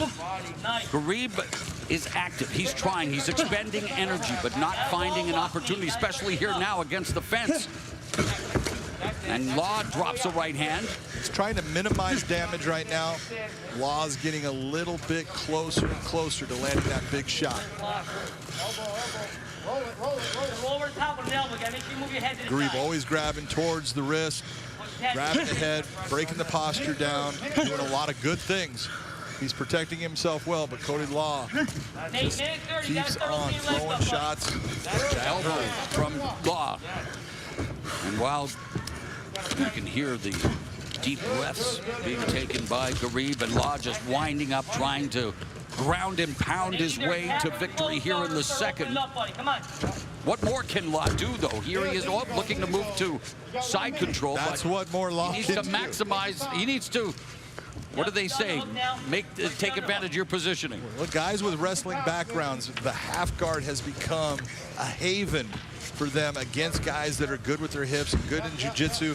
Get to the half guard, crush that leg, and just slowly beat your opponent down. It has been the bread and butter for wrestlers throughout the history of MMA. Working for your hand right now. Watch out. Final 30 seconds of the second round. Graff desperately trying to reverse his fortune, but Cody Law doing what's necessary to maintain top position, controlling Nathan Graff here in round number 2. Graff worked hard to try to get back to full guard. Cody Law said, nope, that's not going to happen. Brings him back into the half guard. Lands some big shots. So Graff wearing Cody Law like a weighted blanket, but I don't think he'll find comfort in that as we go to round 3. Definitely not a comfortable feeling there.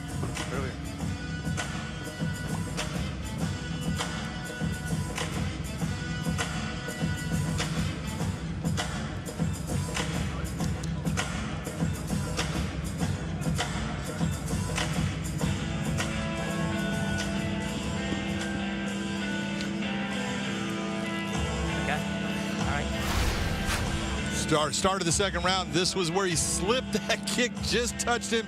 Gets into the legs. Basic double leg, I guess, if you're going to say, for the takedown. And from that point, it was just a ground and pound attack. And it looks like, oh, they're not that bad, but they do hurt, man. Those elbows are hard, and they start to just take their toll on you. You can only take so many shots. And Cody Law did a great job of controlling position and just systematically putting a beating on his opponent. Number 3. Number 3.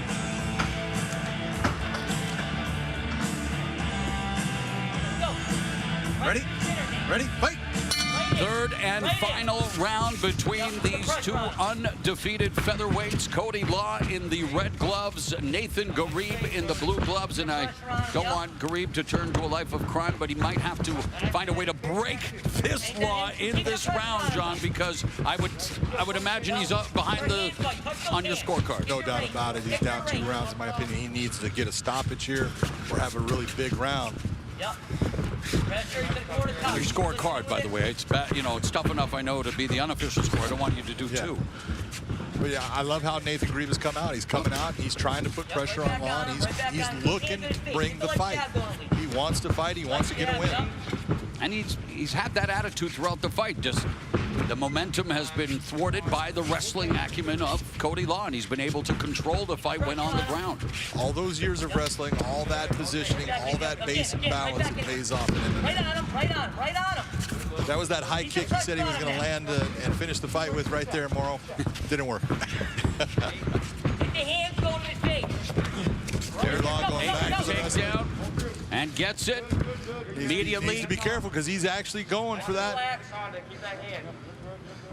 The position he's in, he's not going to get it. But what Nathan tried to do was slip in that Darce. Created a little bit of a problem in the scramble. That's why Nathan's taking his time. He's trying to feel where he's at. He's got to slide that right arm back out. Right now it's stuck, and he can get stuck in this Darce choke.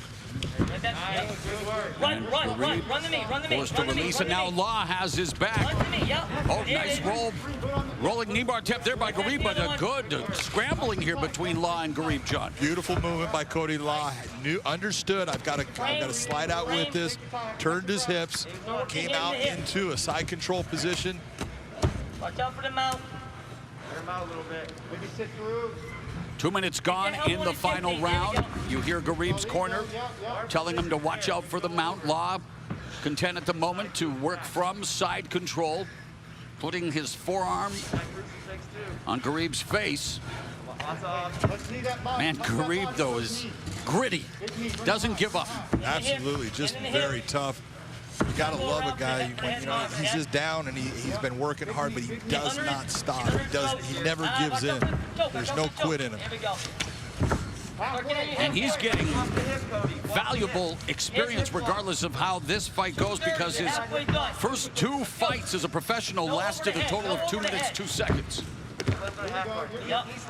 This time inside of the cage, even though it's not ending the way right now, it looks like the way that Nathan Garib wants. This is all stuff that he can build off of. He can learn a lot from it and just make himself a better fighter. And for Cody Law, with 2 minutes remaining. Again, Nathan Garib going back, getting himself back to a full guard at least. He's in a position to at least protect himself to the best that he can with someone on top of him. All that shows he's thinking the whole time. He's working the whole time. Nice elbow strike by Cody Law. Both athletes in their 3rd fights as professionals. Neither has gone the distance.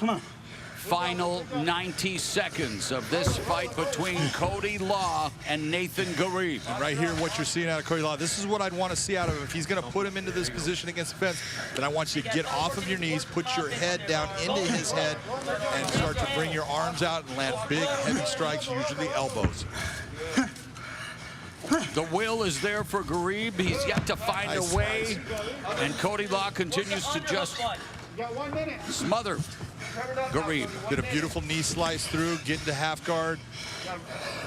Under a minute remaining in the fight. Underhooks are king, right? Underhooks are king. Both guys still working really hard. And this is really good for Cody Law. This is his 2nd fight against a guy that just will not give in.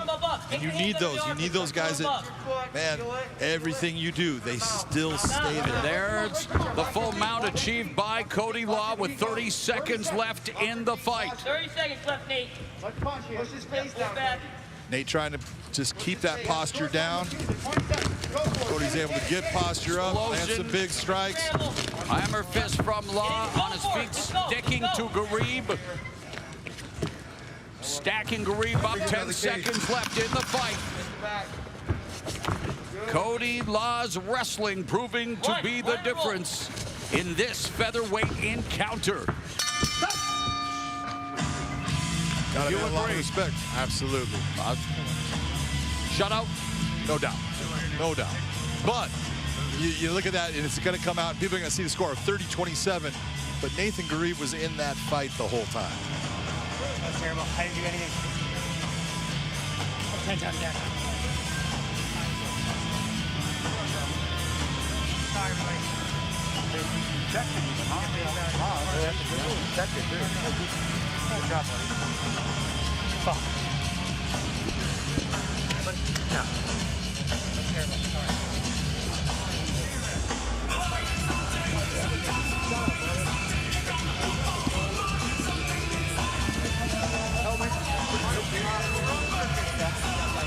Good job, bro. Appreciate it, buddy. All right, the fight stats, what do they tell us, John? They tell us that, well, Cody Law spent more time on the canvas than Rembrandt in this one. 10 minutes, 21 seconds of ground control. The big difference. And the 40-30 strikes advantage for Law as well, but the 3 takedowns. So again, we talk about the wrestling being the difference. We'll wait and see if that's what the judges think as well. Let's go to Michael C. Williams. For the decision, we'll go now to your official scorecards, where all 3 judges, Pete Rogers, Dave Torelli, Doug Crosby, all have it exactly the same, 30-27. All have it for the win by unanimous decision, Cody Law. Cody Law goes the distance for the first time in his career, improving to 3-0, handing Nathan Garib his first defeat in his Bellator MMA debut. Cody Law continues to work at featherweight, representing American top team in Florida. Let's go to Jen. Well, from the men's featherweight division to the women's, the seemingly unstoppable Chris Cyborg sits atop of the official rankings, but she's got a few gunning for her gold. On her heels, a mix of former opponents in Julia Budd, Leslie Smith, and Arlene Blencow, and fresh faces like McCord and Kavanaugh. But you've also got the number 3 ranked Kat Zingano, who is not silent about her path to the top. Tonight, Kat Zingano has a statement to make, and it is not without opposition. Standing in her way is Olivia Parker. Josh, what do you think about this matchup? I think it's a fantastic matchup. I think Olivia Parker, if you can see here at the weigh-ins when they do their face-off, look how tall and long Olivia Parker is compared to Kat Zingano. And that will be the key for her to get the victory tonight. She's got to stick that jab in her face, make sure she doesn't plant her feet, and she keeps her lateral movement so she's not standing directly in front of Kat Zingano. The keys to Kat Zingano, if I was to look back at her fight against Gabby Holloway, if when I look at that fight, the keys for her on that victory was her wrestling. Yeah. Her wrestling was the main thing. You see a beautiful kick there, but as you can see, the nice throw from this position, as well as the double legs and the body lock. If she can get to that body lock position, she can get to the top position, and she will control that position. That's where all of her strong suits lie in this fight. Well, she told us this week that she was really happy to get that return fight out of the way. You know, she had taken a couple of years off. Tonight, though, her opponent, Olivia Parker, she is making her Bellator debut. She says, look, I know that this is going to be the toughest fight of my life. I know that I'm the dark horse. She actually thinks that, she says, look, this is giving me the edge in this fight tonight because I have nothing to lose. Do you agree with that? She just said this will be the toughest fight of her life. She just said that this is her debut. No matter what fighters say, it's always nerve-wracking to make your debut in a new promotion, new contracts, all those things that I've continued to say all night long. But guess what? She's lying to you. There's a lot of pressure on her to get the win tonight. So I think it's gonna be a great fight as long as she sticks and moves, stays away from the clinch. She has a good chance. All right. Well, that is just one of the 5 incredible fights we have coming your way later tonight on Showtime, 9 Eastern, 6 Pacific. Maura, back over to you. All right, we have what promises to be an incredible fight coming your way right now. A battle of top 10 Bellator MMA bantamweights. Number 8, Cass Bell against number 10, Jornel Lugo. Our tail of the tape for this exciting bantamweight matchup. These two guys, both these guys are outstanding. 5-1 record for Cass Bell, 5-0 for Jornel Lugo, 5'10" to 5'9". This is gonna be a burner. Now we get our introductions by Michael C. Williams. Bellator 256 weigh-ins, prelims from Mohegan Sun Arena. Now move to the bantamweight division set for 3 5-minute rounds. Introducing the blue corner. At 5'9", weighing in 135 pounds even, his professional record undefeated, 5 victories, no losses. From Waterbury, Connecticut, he fights out of West Palm Beach, Florida, Jornel A1 Lugo. And across the cage is adversary, fighting out of the red corner. At 5'10", weighing in 135.6 pounds. As a professional, 5 wins, just 1 defeat. From Humboldt County, California, the mean green fighting machine, Cass Bell. In charge, your referee, Dan Mergliata. Dan Mergliata will officiate this top 10 bantamweight battle here at Bellator 256. Cass Bell looking to bounce back from his first pro loss. Lugo looking to improve to 6-0 and 3-0 in the Bellator MMA cage. The bell and round 1. Cass Bell in the red gloves. Jornel Lugo in the blue gloves. Lugo most recently made his second Bellator appearance, handing Skylar Sutho his first pro defeat via unanimous decision at Bellator 252 last November. And John, for Bell, he recently suffered his first pro defeat, 3rd round rear naked choke by Rafion Stotts at Bellator 242. That came last July. Bell was not happy with his performance. He says, win or lose, he always wants to put on a show, and he says he wasn't at his best that night. Well, when you take that big step up like he did in taking on Rafion Stotts, you're taking a chance, and it was a chance that didn't work for him. He didn't have his best night, but that's because of the level of ability and the opponent he's facing in Rafion Stotts. So he shouldn't feel bad about that.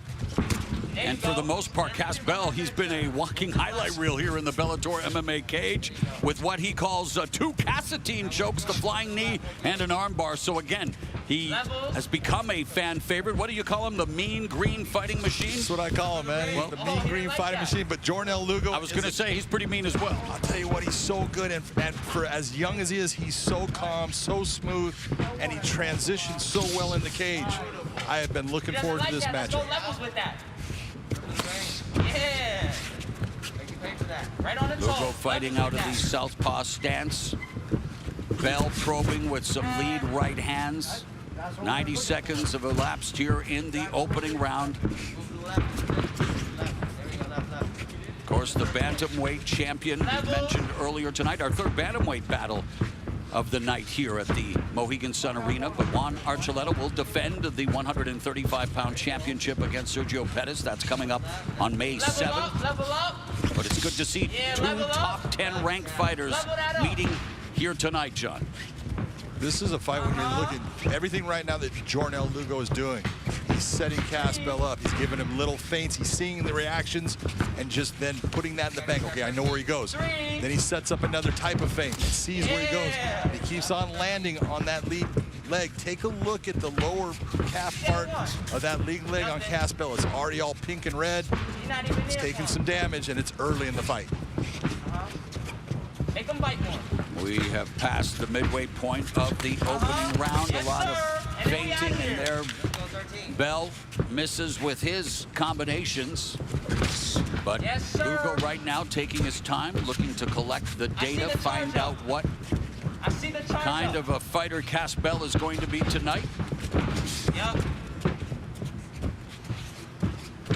Levels with it. This is something Lugo right now. switches stances, John. Sorry. That's okay. Cass Bell is a very good wrestler.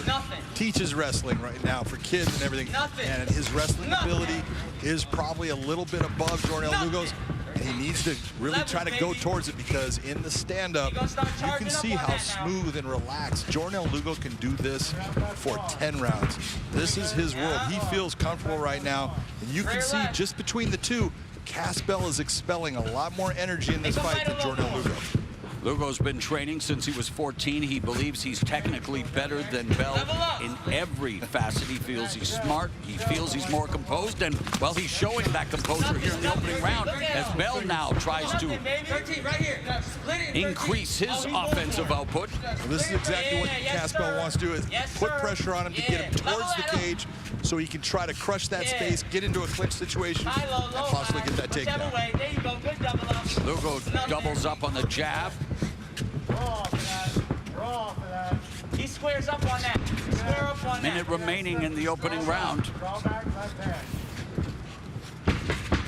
Lugo with a huge advantage in terms of total kicks landed and thrown. Chopping down Bell here in the opening round, trying to slow down that energy, John. 14 of 17 kicks landed right now. That's big. And every time he goes into this southpaw stance and matches Bell's southpaw, he brings that back leg and hits that low calf. It's doing damage. Short time. Nothing. Bell with that catapult-like left hand. Now they clinch. First time they come together. Lugo has Bell along the fence. 15 seconds left in the opening round. Nice knee delivered to the rib cage by Lugo. You notice he did that knowing where that hand and arm of Cass Bell was at. Keep your head high. Keep your head high. Good job, gentlemen. That was a very good round for Jornel Lugo. You're taking a look at a guy that's controlling the cage. He's controlling the distance, basically the pace of the fight. Take a look at the kicks of Jornel Lugo. That's the big difference maker in this round. That low calf kick, he landed that thing often, and it was hard. You could see it picking up the leg of Cass Bell, taking him, putting him off balance, inside of the leg, up higher towards the thigh area. Those kicks were a big difference maker in this round. I have Jornel Lugo winning the round 10-9. Don't circle to the right, circle to the left and split it. Split him with the punches. Remember, shoot your punch first and then move. But don't circle to the right anymore. You got it? And fuck, let a kick go too every now and then. Yeah. All right? Coach, go, coach, out.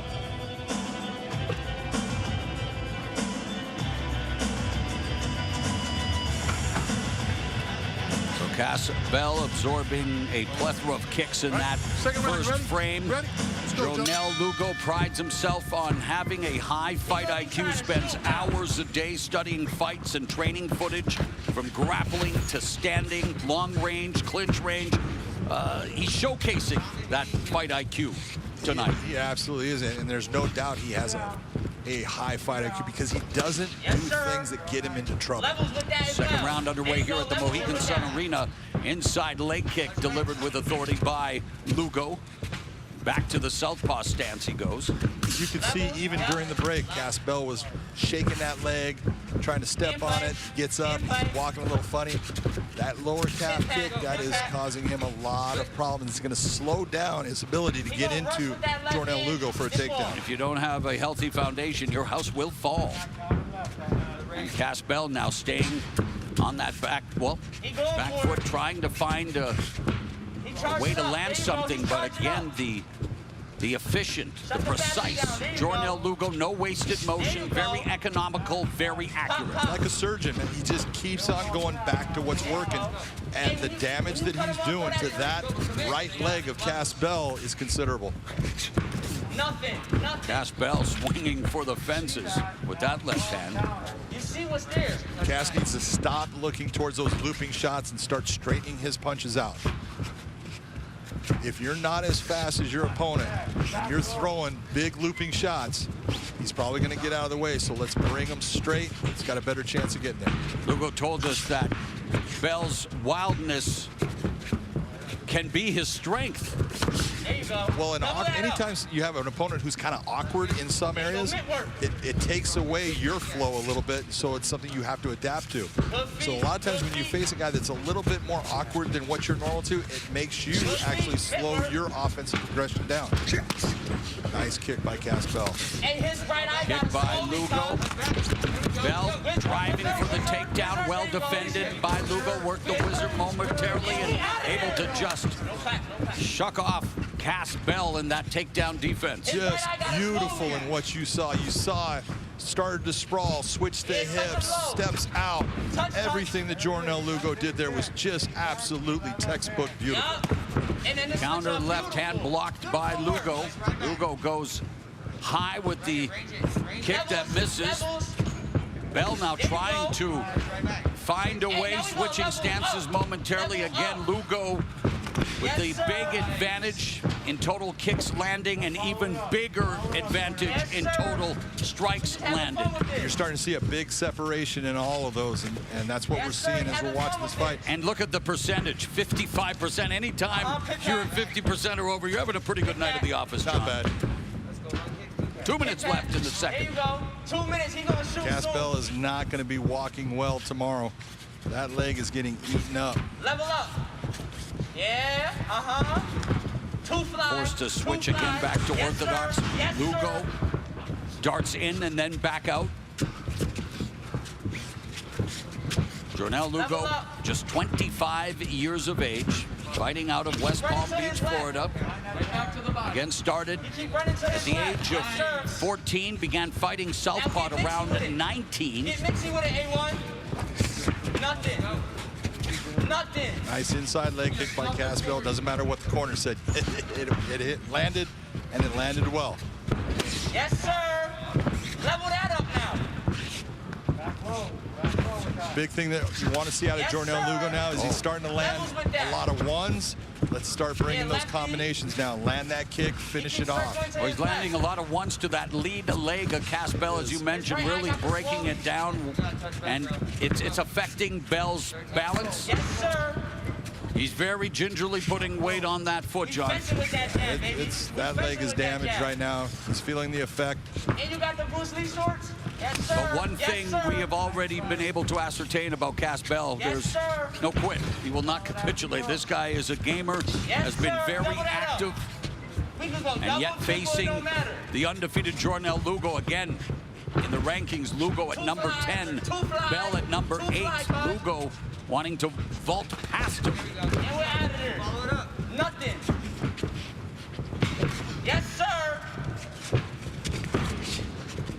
Again, the only thing I want to see out of Lugo, let's start to put together combinations, right. Oh, there's a shot that lands for Bell. Final seconds of the second round.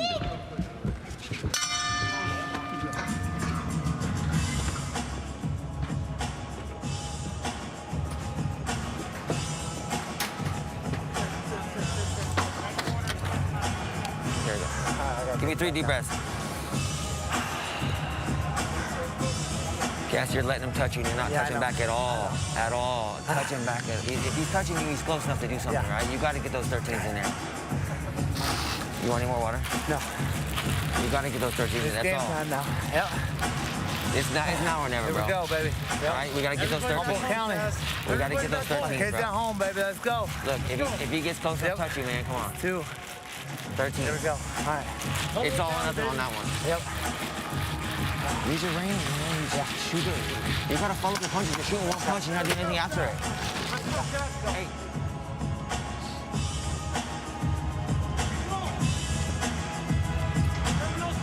A little bit of cheerleading going on in Caspell's corner. Corner trying to get him going. He's getting himself going. You gotta love that. You gotta love the fact that he knows I'm down, but I'm gonna come after him.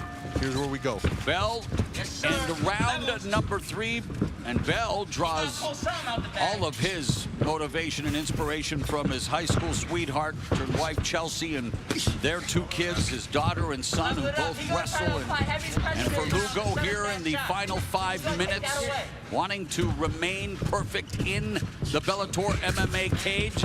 So far, almost perfect in the execution of his game plan, John. Yeah, this is what I was talking about when we were talking about Jordan Lugo, and I said, man, he's so good being so young. Wow, and what an explosive takedown. Smooth as a newborn as he gets the takedown here in the 3rd round, showcasing another wrinkle And to look his at game. that pass. That pass was beautiful. Outstanding pass by Lugo. Cass doing a nice job of trying to get himself back up. Lugo brings him right back down. Yes, sir. Now we're wrestling. There we go. This kid is special, Morrow. Wow, this Bellator MMA bantamweight division brimming with talent. Absolutely. It's a wrist fight right now, baby. Nice job by Caspell to get back to a full guard, but he's got to get himself out of this position because right now he's in trouble against Jordan Lugo. Stack. Lugo's knee slice. He's going to pass through again. Nice pass. Tight with the hips. Frame left elbow.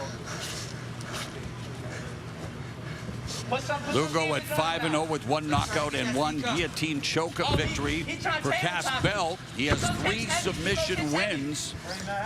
Desperately seeking for something here, but has given up his back now to Lugo. Some wrist control. Oh, beautifully done there by Lugo, John. Nice set with the hook. That's going to keep him tied to Caspell's back. You see, he also takes his foot. Look at him taking his foot, driving it in between, down on the leg of Caspell. That's going to bring his leg out. Just beautiful work by Jordan Lugo. Lugo putting all the pressure on Bell up against the fence.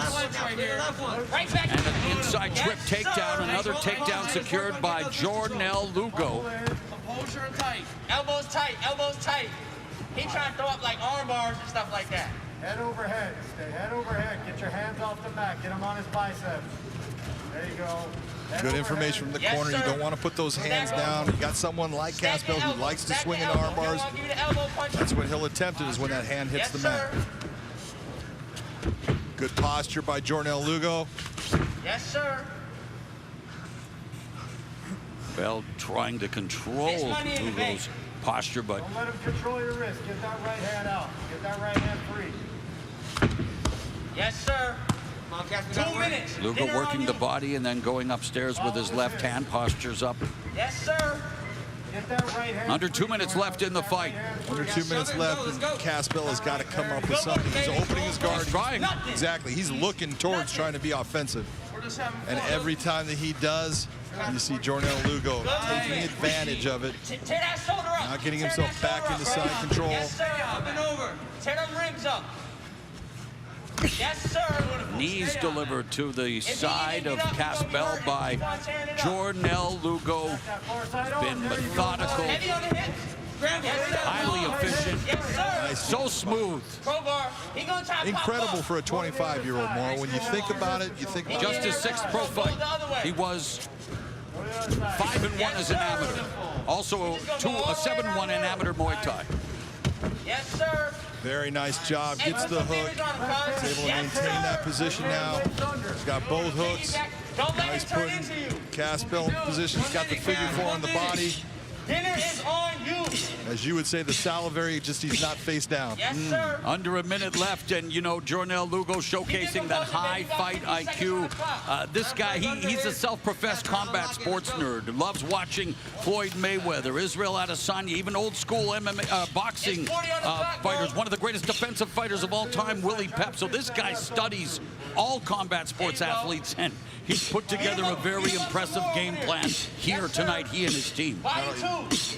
Game plan, he's put together just an incredible performance against a guy that we know is very tough and skilled. Fish that left arm. There you go. Nice. He's going to have a chance to finish that. He can get to pound. That is going to be tight right now. What a statement he would make here in the final 9 seconds. Lugo looking for the dramatic finish here at the Mohegan Sun Arena. That one arm, he could still get it.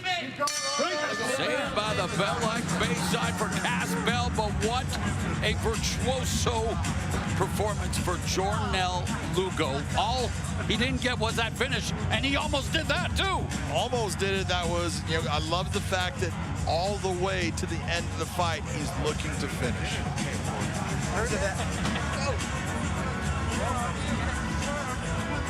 I shot the sub too late. Dinner on you. Shot the sub too late. Here was Jornel Lugo. Changes levels, comes into Cass Bell, taking him completely surprised, and then lands big knees to the body. That hurts. That is a big knee. Watch the knee land right to the rib cage. Great positioning. At the end, he goes for this rear naked choke. He tries to finish it with what we call the Mata Leon, locking it in. Then he goes palm to palm. Cass Bell working at those arms, trying to rip that locking arm off so he gets just enough that he can take some of the pressure off. You can see the squeeze on him, but he hangs in there and does not give in. Time runs out on Jornel Lugo. The Brazilians call it the Mata Leon. You're not Brazilian. It's a rear naked choke. Let's take a look at the fight stats, John, and, well, sometimes the numbers do tell the entire story. Sometimes they do. 71 landed strikes. Take a look at the kicks landed, 20-4. And the takedowns. And that's the big thing right there, because Cass Bell lives on his wrestling. Unbelievable performance for Jornel Lugo. Will Jornel Lugo improve to 6-0? Will Cass Bell suffer the first 2-fight losing streak of his career? Let's find out from Michael C. Williams. Ladies and gentlemen, for the decision, we'll go to your 3 judges at cage side. Your first, Doug Crosby, scores it 30-26. While judges Brian Miner and David Peabody both see it the same, 30-27. All have it for the winner by unanimous decision, Jornel A1 Lugo. Good job, buddy. Jornel Lugo, a perfect 6-0, and let the dance party begin. I take nothing from you. Want to dance after that? Dance, baby. All right, let's go back to Jen and Josh. Well, thanks, Mauro. 2 more fights to go before we head over to Showtime for our main card coming your way at the top of the hour, 9 Eastern, 6 Pacific. Now, the night kicks off with a lightweight feature bout when submission specialist Goichi Yamauchi takes on Dan Moret. What do you like about this fight, Josh? Well, I like the tenacity of Dan Moret and what he said he's going to be able to impose his will against Yamauchi. But the problem is you're going to fall right into Yamauchi's trap like he's done over his whole career. He's baited people into thinking they can dominate him with strikes or dominate him in clinch, and he's ended up getting to their backs and their position and submitting them. So that's what I like about this fight. And let's talk about that submission game, because it's something you kind of know a lot about. He is so dangerous, and it's just on a different level. Yeah, he competed against one of my teammates, someone that I also helped train, Adam Piccolotti, who's phenomenal on the ground. But when I saw Yamauchi fight in his previous fights, and I was thinking to myself, he is really good all over the back. When you watch him fight Sarawad, he has great transitions in the transitions to the armbar, as well as from there, then fighting Cruikshank. When he fought Cruikshank, got to the back, and when he got to the back, quick to the finish like he did with Adam Piccolotti. Well, if you look at it, 20 submissions at his age in this weight class, it's pretty remarkable. So as I was just talking about, he made the transition for the armbar right from there. He didn't lock it in fully, but he systematically worked his way into a better position and got the finish. And you see here, last December, got to the back with the rear naked choke, puts Cruikshank to sleep when he lets it up from this position. The referee stoppage, nicely done by Yamauchi. Oh, he is something to watch, a specimen. Now his opponent tonight, Dan Moret, he's tough, he's gritty. He says he has no problem going to the ground with Yamauchi. He believes in his ground game, but should he be thinking to keep this fight standing on the feet, Josh? Well, Big John likes to use this phrase all the time, is you don't know what you don't know until you know. Yes. And so if you go ahead and get that takedown, we're going to find out what's going to happen. Yes, we will. All right, that is the fight coming up at the top of the hour. For more action, let's head over. Big John, Mora, what do you got? All right, Jen, where we are switching our attention to women in the featherweight division. Talita Nogueira, all 7 of her career wins have come inside the distance. She takes on Jessica Borga, who is undefeated in her Bellator career at 1-0. As we take a look at the numbers that matter, Nogueira has more experience. She has the 1-inch reach advantage, 3-inch height advantage. We are set for action in the Bellator MMA female featherweight division. Here's Michael C. Williams. Tonight here, Bellator 256, we'll go now to the featherweight division scheduled for 3 5-minute rounds. We introduce first the blue corner. At 5'7", weighing in 145.2 pounds, her professional record 3-2. She fights out of Lakeland, Florida, Jessica, the Black Widow Borga. And across the cage, her adversaries fighting out of the red corner at 5'10", weighing in 146 pounds even. The former Bellator world title challenger as a professional, brings 7 wins, 2 losses from Sao Paulo, Brazil. Introducing Talita Nogueira. And the referee in charge, Dan Mergliata. Penultimate contest on the Bellator 256 prelims. Women's featherweight action.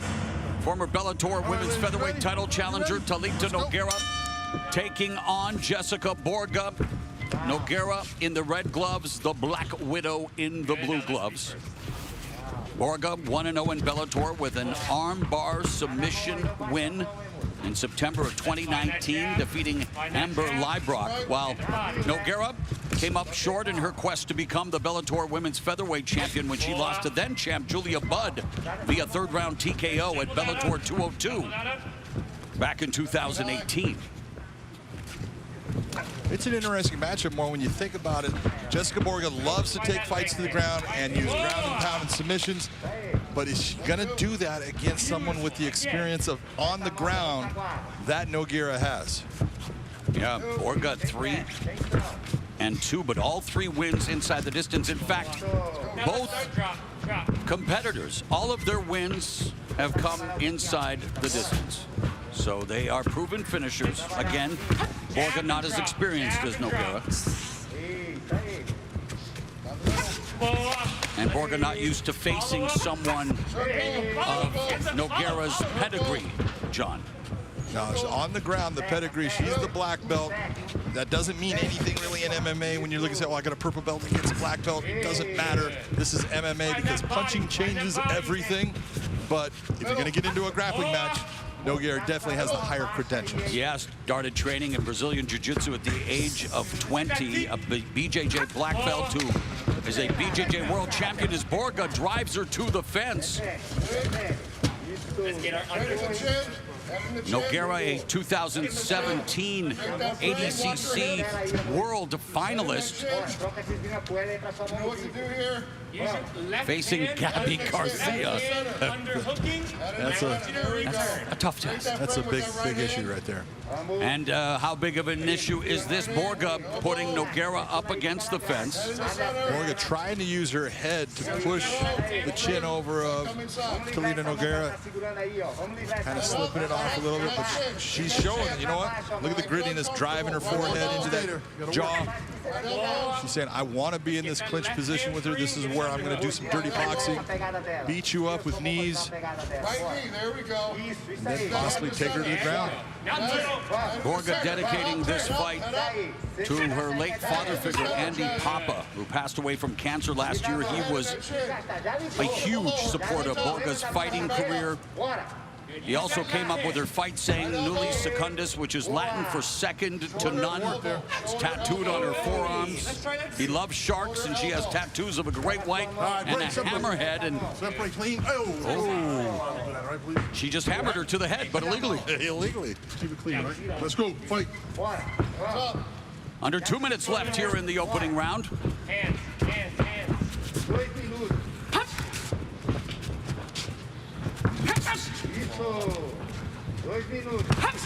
Good. She kicked. Body kick lands for Borga.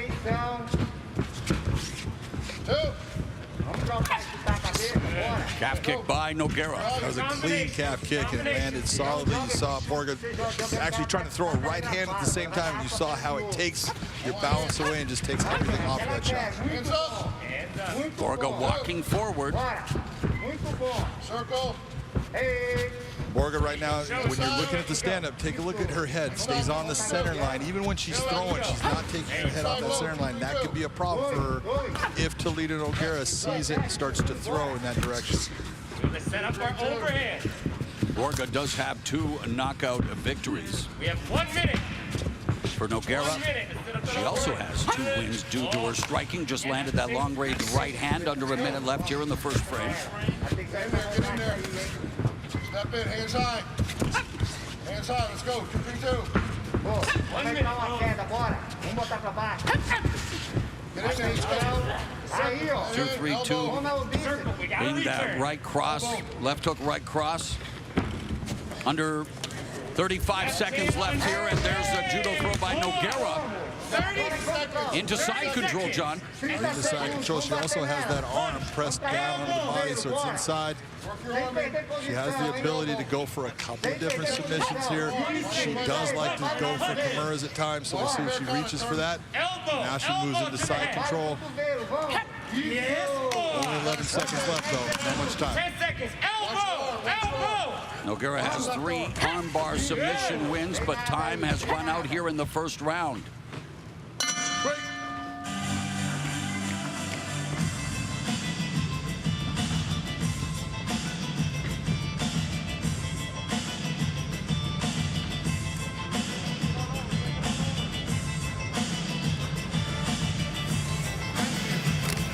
Hey, you gotta fire. You're not firing your 2 at all. You have to fire. You want some water down there? Huh? Hey, fire your 2, 3, 2. You're letting her kick your leg. That's what she's looking for. Okay? You have to fire. You have to fire that right hand. Is your hand okay? Everything okay? Yeah. Okay. No, you're not tired. Put it out of your head. All right? You want to win, right? Yep. Let's do it. You have to fire. You can't just sit there and let her tag on you. If you're firing, she's not going to tag. Okay? If you don't have your knee or your head inside of her chin, she's going to do that hip throw again. All right? So watch out. The voice of Ross Kellen, Borga's head coach and the owner of Champions MMA in Florida.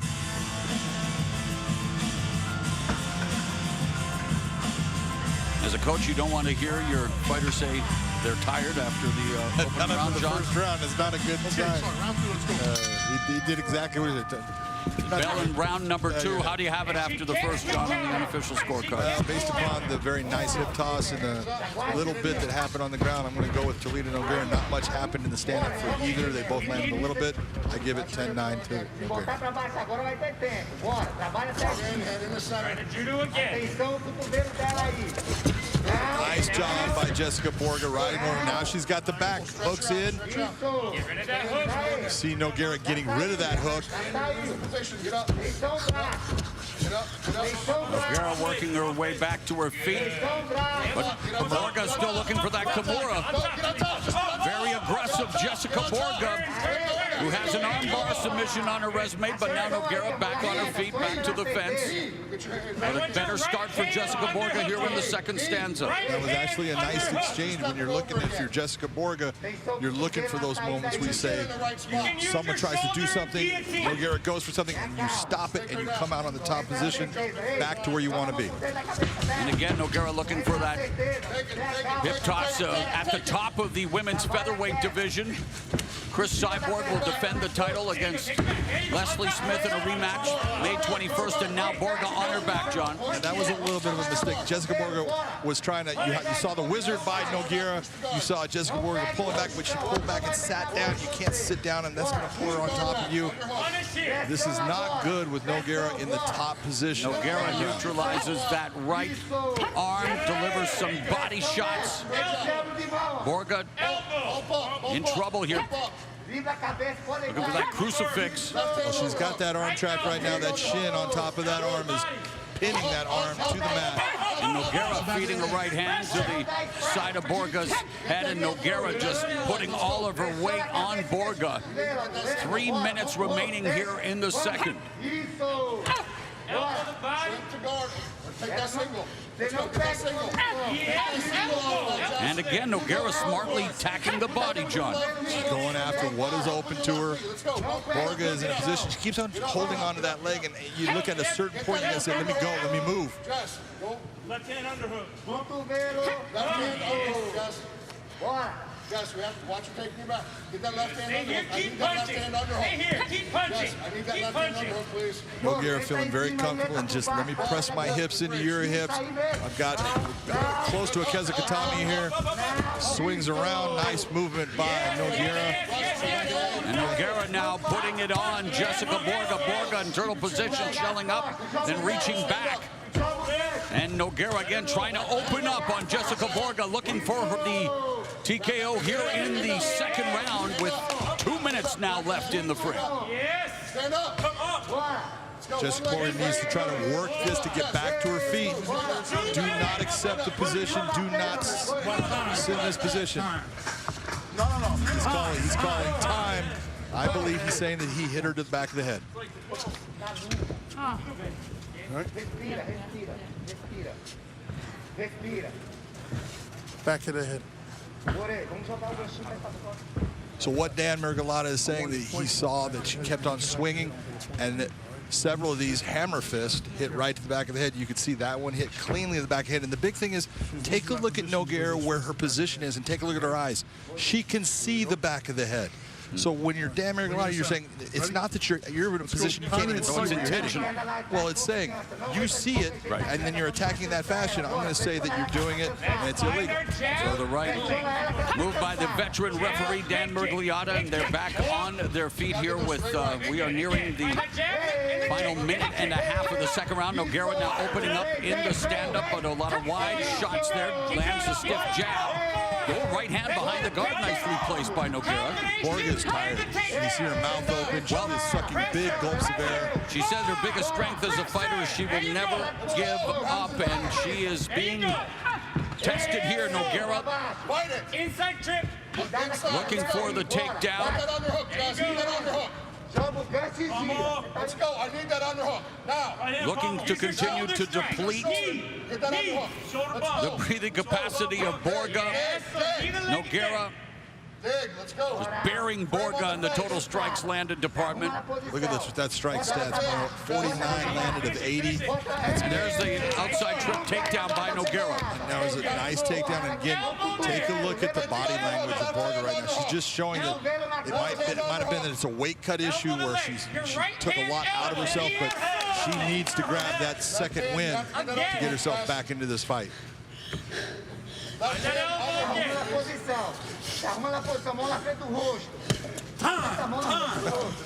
No, sorry. You can't hit the back of the head. Stand up.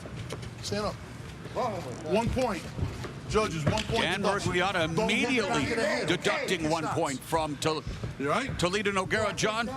Not only is he going to deduct the point, she's going to lose the position, and that is the right thing to be done. You got to go look at where she's looking, and she sees it, and then hits it. Dan Murciata did the right thing.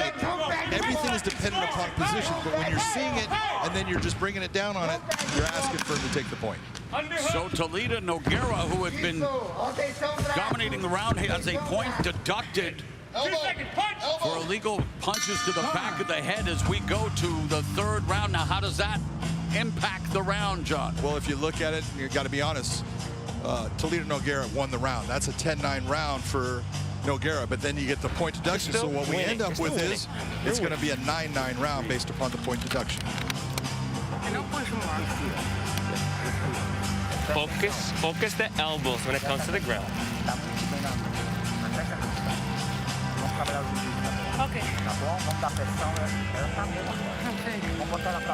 Here's a big right hand by Toledo Nogueira right down the pipe.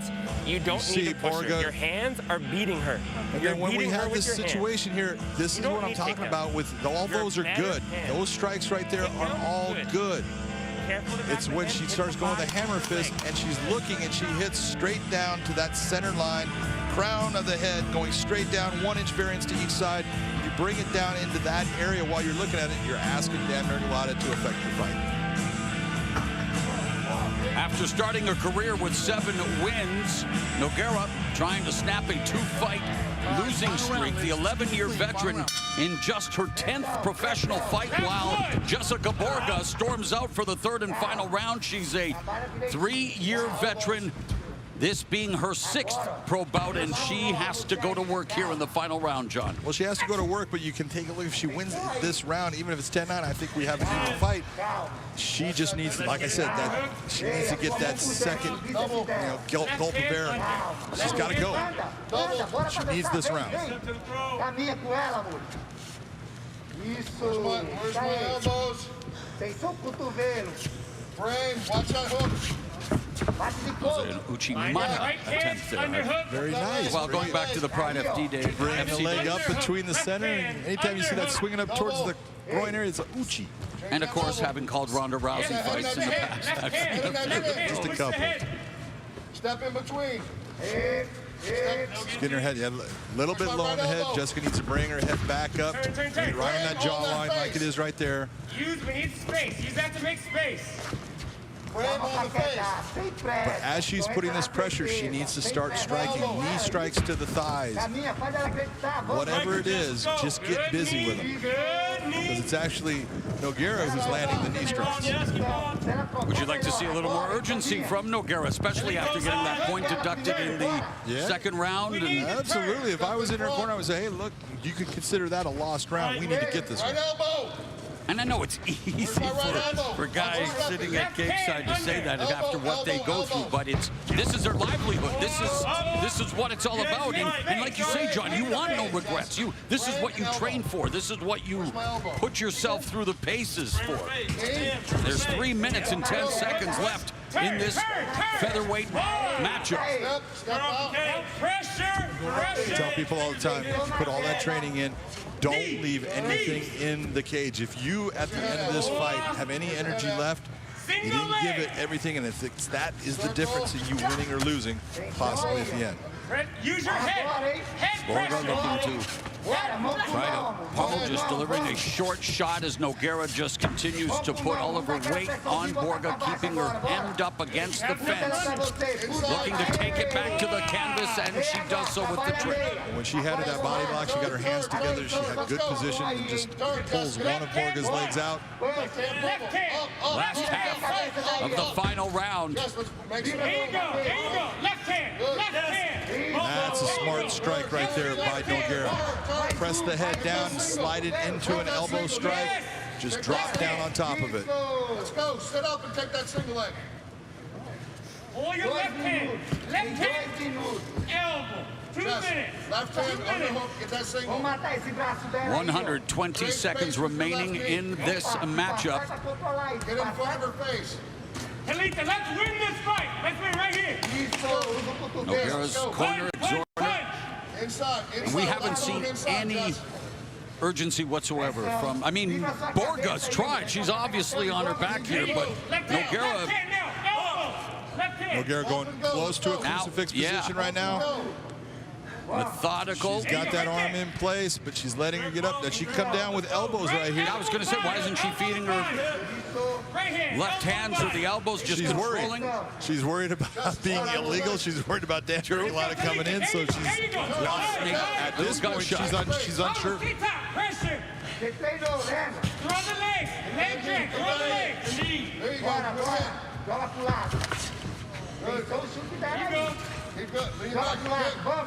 And right there, when you're seeing Jessica Borga, you see her head laying flat onto the mat. That's telling you she's tired.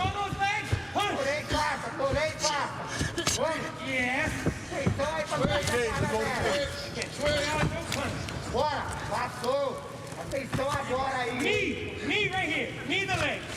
Nogueira looking to end a two-fight losing streak while Borga hopes to continue her two-fight winning streak, but time running out now with 33 seconds left in the fight. Nogueira slips in the left hook. Has the back of Borga. She has the ability to possibly finish this fight. She's got good choke. She understands how to position her hands, how to slide that in. It's definitely more difficult when you're wearing MMA gloves. Nogueira defeated Amanda Bell via rear naked choke at Bellator 182 in August 2017. 5 seconds left in this fight. Nogueira and Borga will go to the judges' scorecards. Give us your unofficial score and your thoughts on the fight. Unofficially, I had the fight, Nogueira winning the first. She actually won the second, but the point deduction makes it an even round, and then she gets the third round also. I believe Toledo Nogueira is going to be our winner.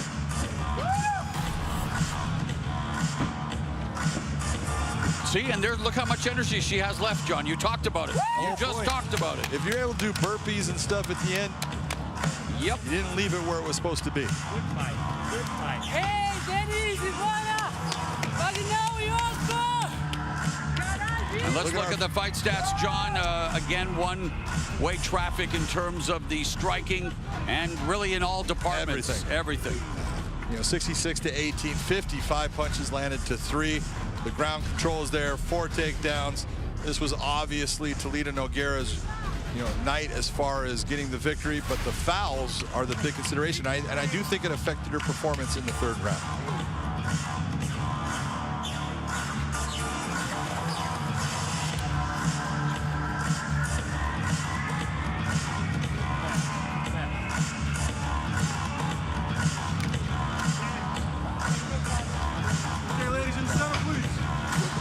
35-year-old Toledo Nogueira began her career as a professional in 2009. Will she improve to 8-2? Let's go to Michael C. Williams. Ladies and gentlemen, from the official scorecards, all 3 judges, Brian Miner, Eric Colon, Dave Torelli, see it the same, 29 to 27 for the winner by unanimous decision, Toledo Nogueira.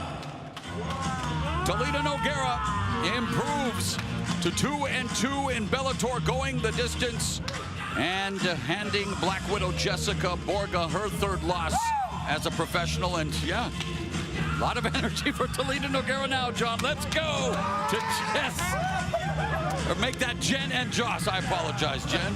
I'll be whatever you want, Mauro. All right. Well, there's only one more fight in our preliminary bouts before Bellator and Showtime begins at the top of the hour. And you know what that means? It means it is World Grand Prix time. 8 of the best light heavyweights in the world featured in one tournament. Josh, when you look at these matchups, which quarterfinal one are you most looking forward to? I'm looking forward to Anthony Johnson and Yoel Romero. Both of them are having to make a splash and they're going to have to do it in the beginning part of this tournament. Now, when I talked to you earlier, you said you feel like Yoel Romero is the dark horse in this tournament. Why? Well, because he's coming up from 185 pounds, and he's having to fight guys like Anthony Johnson, who possess the power of a heavyweight, and also the speed, also, too, that he's just so fast, so explosive, and he's got knockouts that a longer list on my arm. So when it comes to that, I would say he's the one that's the dark horse. Who, when you look at these matchups, or individual fighters, I should say, who do you think has the most to prove in this tournament? There's no question, no doubt about it, Ryan Bader. He lost his title to Nemkov. He's on the opposite end of the bracket. He needs to get back to that position to show the world that he didn't, that was a fluke. He needs to get back to there, and hopefully Nemkov gets back there as well. Does Ryan Bader, having gone through a World Grand Prix already there at heavyweight, does that give him a bit of an edge over all of these fighters that maybe haven't been in a tournament? It should. I mean, my thought on it is that he understands the process of how to take care of his body between each fight. He also knows that he understands the date of when it's going to happen. And so that will help him keep his weight down throughout, and he can also prepare for his next opponent. So yes, I think it should benefit him the most. All right, well, we will get some answers for that later on tonight. All right, it's time for our last fight on our undercard. Mauro, back to you. All right, thank you very much, Jen. Middleweight matchup, a mouth-watering affair. Dalton Rosta at 4-0 in Bellator. Tony Johnson 2-0 in Bellator. Someone's Bellator O has got to go. Someone's Bellator O. We're talking about 4-0 Dalton Rosta against 9-2 Tony Johnson. Both of these guys have big-time power in their hands. Here's Michael C. Williams. Here at Mohegan Sun Arena, the Bellator 256 prelims conclude with 3 5-minute rounds in the middleweight division. Introducing the blue corner. At 6'2", weighing in 185.2 pounds, his professional record, 9 wins, 2 losses, fighting out of San Jose, California, Tony Johnson. And across the cage, his adversary fighting out of the red corner at 6 foot, weighing in 185.5 pounds, undefeated as a professional, 4 victories, no defeats. From Newcastle, Pennsylvania, he fights out of Coconut Creek, Florida, Dalton Hercules Rosta. And the referee in charge, Kevin McDonald. Kevin McDonald will oversee this middleweight matchup between Dalton Rosta. He is 4-0 with 3 knockouts. Tony Johnson riding a 5-fight win streak. 9-2 overall with 5 knockouts. The bell and round 1. It is Rosta in the red gloves, Johnson in the blue gloves. And it's Rosta taking the center of the cage. Johnson moving to his left.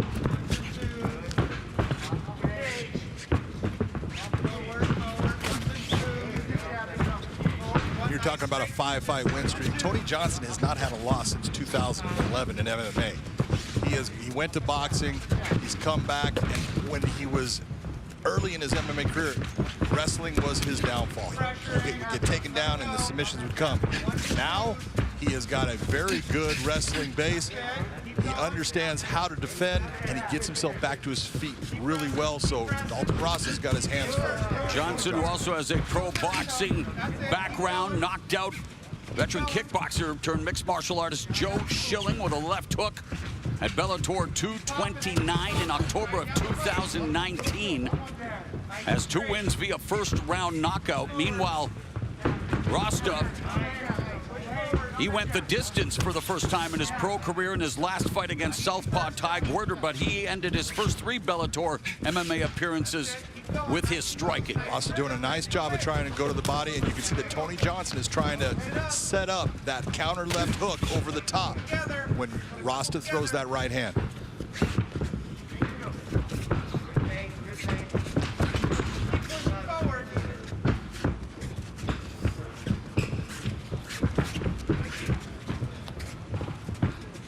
Two well-respected gyms being represented in this matchup. Rosta training at American Top Team in Coconut Creek, Florida.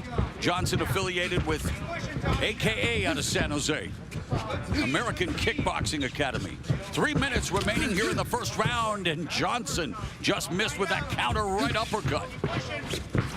3 minutes, Tony. Nice job of Dalton Rosta just just to mimic the takedown. He's just faking it, but he's giving Tony Johnson the idea of, oh yeah, I'll bring it, I'll go after it. So now Tony has to think about it. Rosta, a middleweight with muscles on muscles. No secret as to why he's called Hercules. None at all.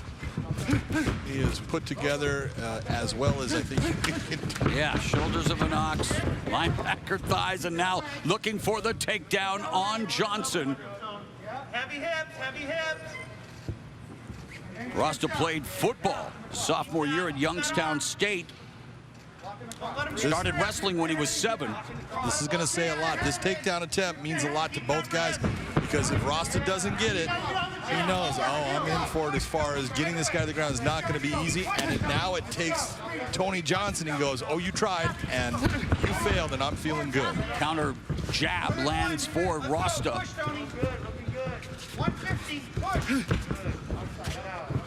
Johnson checked that. Inside low kick. I need some more volume, Tony. That's it. Give me some volume. Keep going. Stop. Johnson's corner looking for an uptick in volume. Back up. Fight. Come out. Minute and a half remaining in the first.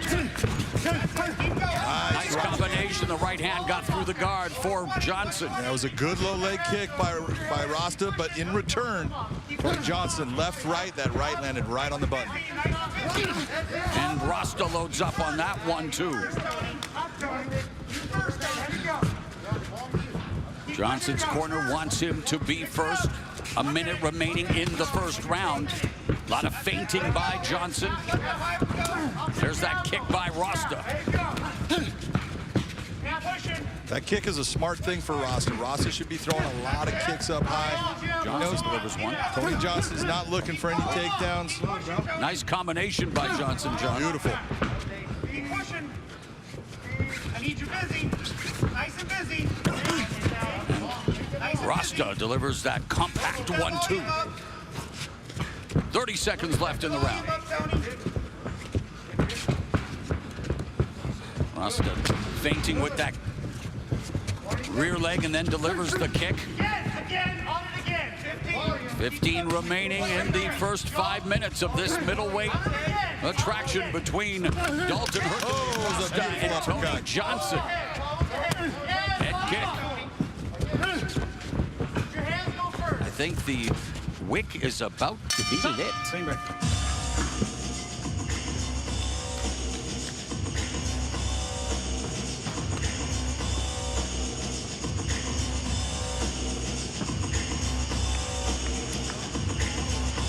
So, a sign of things to come in this fight. As I mentioned, maybe I should have said fuse, but how do you see it after the first now? You're hitting it round?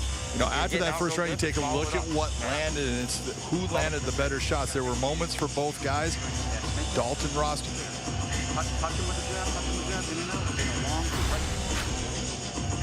Here's Dalton Rosta. Nice jab. Only thing you want to see is you'd want to see just that second combination off the top by Tony Johnson. Dalton lands the right. Here comes the right hand by Tony Johnson. Just glances, and the left hand by Rosta. And this is what you were seeing throughout the round.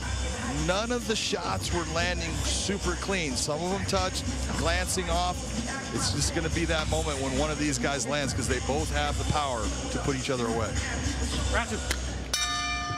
This is round number 2, scheduled for 3 in the Bellator MMA middleweight division. The undefeated Dalton Rosta against Tony Johnson, looking to improve to 3-0 in the Bellator cage.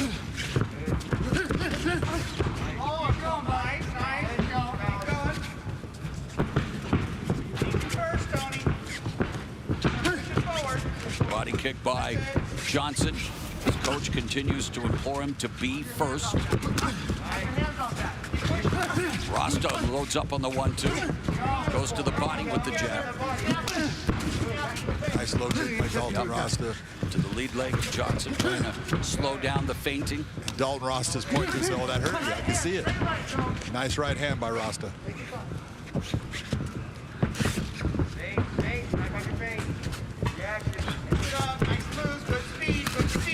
What Bob Cook wants out of Tony Johnson is he wants him to start landing as far as go after more combinations. Give him more output.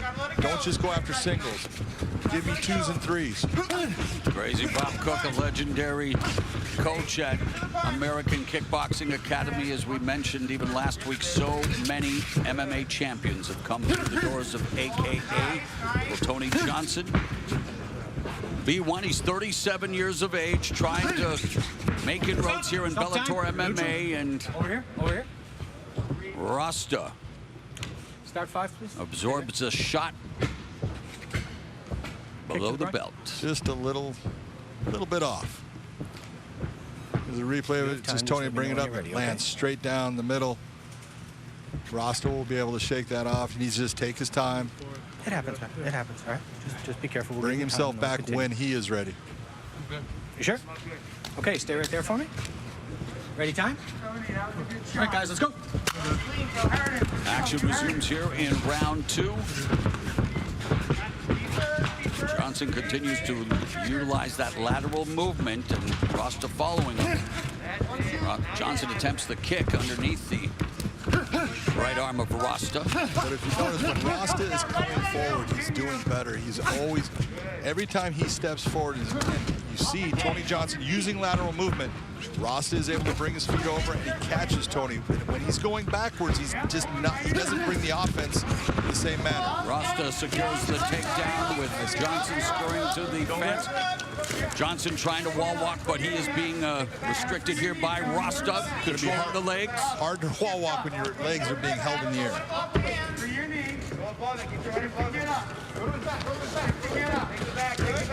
This is the question. Does Tony Johnson get back to his feet? Does he get out of the position? Nice job of getting himself back to basically a 50-50 position. Still in the clinch, but there's a left hook on the exit by Rosta. And that's the difference in Tony Johnson now as an MMA fighter. They cannot just hold him on the ground and beat him up on the ground. He gets himself back to his feet.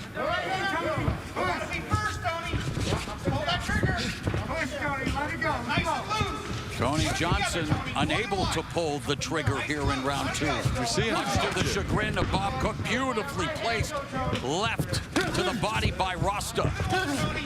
2 minutes left in the round. Punches and kicks together. Mix it up. Back on the jab. We can hear Bob Cook. I'm sure Tony Johnson can hear Bob Cook, but unable to do what Bob Cook wants him to do. Why? Well, it's because every time that Rosta decides to come forward and put pressure on him, Tony's trying to create angles. He just can't find that place where he feels comfortable in letting go and trying to land shots. So, and a steel punch there by Dalton Rosta. Boy, you know, it's amazing for a guy built like Dalton Rosta how fast his hands are. There's a 1-2 by Johnson, blocked by Rosta.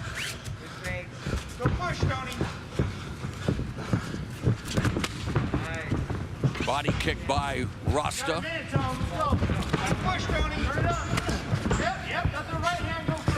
Nice kick by Tony Johnson, landed right under the arm. Final minute of the second round.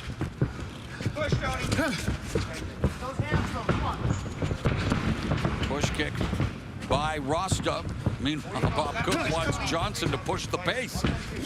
Oh, spinning back kick by Rosta. So starting to get confident and starting to pull out some of the flashy moves here with a half a minute remaining in the second round. Yeah, but Tony Johnson definitely needs to let his hands go. If your way of winning this is with your hands for the most part, yeah, you've got kicks, but he likes to throw his hands. You got to start throwing them. Let him go. Don't hold him back. 8-1 as a professional boxer with 3 knockouts. Final 15 seconds of the second. Johnson coming forward, but unable to put anything together. Goes for the head kick, blocked by Rosta. Misses with the right. Third round straight ahead here at the Mohegan Sun Arena. Clean break.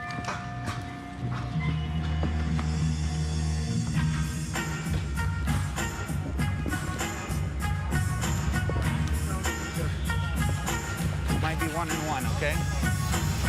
You gotta go now. You gotta let it go, okay? I need you being first. I need you being first. You gotta give me more than one. Off that 1-2, that right right kick is there for you all the time, okay? Let it go, but let the right hand go first, okay? Try to sink that uppercut into your combos a little bit. All right? The biggest thing is you gotta fucking. Here's Dalton Rosta with that jab. Nice jab straight down the middle. Snaps Tony Johnson's head back. Body shot coming. Like the slip. Lands clean to the solar plexus. And this is why, if you're looking, Dalton Rosta wins this second round. Cleaner strikes landed. That was a nice little left check hook by Tony Johnson, but not enough output from Tony Johnson. His coach is telling him, I need more. Yes, he does. Will he be able to give his coaches what they want? Dalton Rosta wants to remain undefeated as a professional. At 4-0, all 4 of his fights coming inside the Bellator MMA cage. The final round underway. Johnson coming forward, but still feinting, but not firing enough. And Rosta loads up. Keep going, Tony. Keep going. That's it. Keep pushing, Tony. Keep pushing, Tony. You see how Tony Johnson, he's starting, he's giving that, he's thinking about it, but he's not pulling the trigger. You gotta pull the trigger. Right hands right there for you, honey. Keep pushing. Gotta be busy. Rosta lands a right and a left. What do you think about Rosta's striking technique, though? A lot of muscles there. He's fast. At times, not as fluid as maybe he could be, though, John. Well, you look at when he throws, when he's throwing straight shots. There's a nice left. He's landing, and he's got quick hands. He sometimes starts to load up, and the one thing I would try to keep him doing, don't load up, just touch him. He leans to the right when he throws the left, and Johnson looking to perhaps time that. Johnson has to, as we've said throughout, needs to start throwing as Rosta's the one chucking the leather. Tony Johnson's going to end up looking back at this fight and seeing what his coach was talking about. An arm roll attempt there by Rosta. Close, but almost got stopped by the kick. And Rosta has Johnson along the fence. Johnson trying to get back up to his feet. Body lock employed by Hercules. Releases it. Has the back note. And Johnson stuffing Rosta's head. Shove that head in the middle. Putting a lot of pressure down on that head, but he should try to take that head and push it towards the middle, towards his legs. If he doesn't, that's when you see Rosta get his hands locked. Once he gets those hands locked, if he's able to get his hips down and his head up high, get his hips close to Tony's, he'll get that takedown. Wide base by Johnson. See Tony trying to keep his weight over the top, press down, keeping Rosta from being able to get him up. And Rosta nice job to the canvas. A nice job of Rosta to step back, pulling him back off of the cage. Keep that wrist. Keep scooting up. Keep coming up. 2.5 minutes left in the fight. Rosta right now wants to reach out and take away that left arm of Tony Johnson. That's what Tony's going to use to get himself back to his feet. 25-year-old Dalton Hercules Rosta. And the 37-year-old Tony Johnson. Rosta lands a left to the body, able to escape back to the center of the cage. What has impressed you the most with 2 minutes left out of Dalton Rosta tonight? What has impressed me is first he's in there against a guy that really knows how to box, knows how to use his hands. He's muted his offense. And he's actually been the guy that's landed the better shots overall.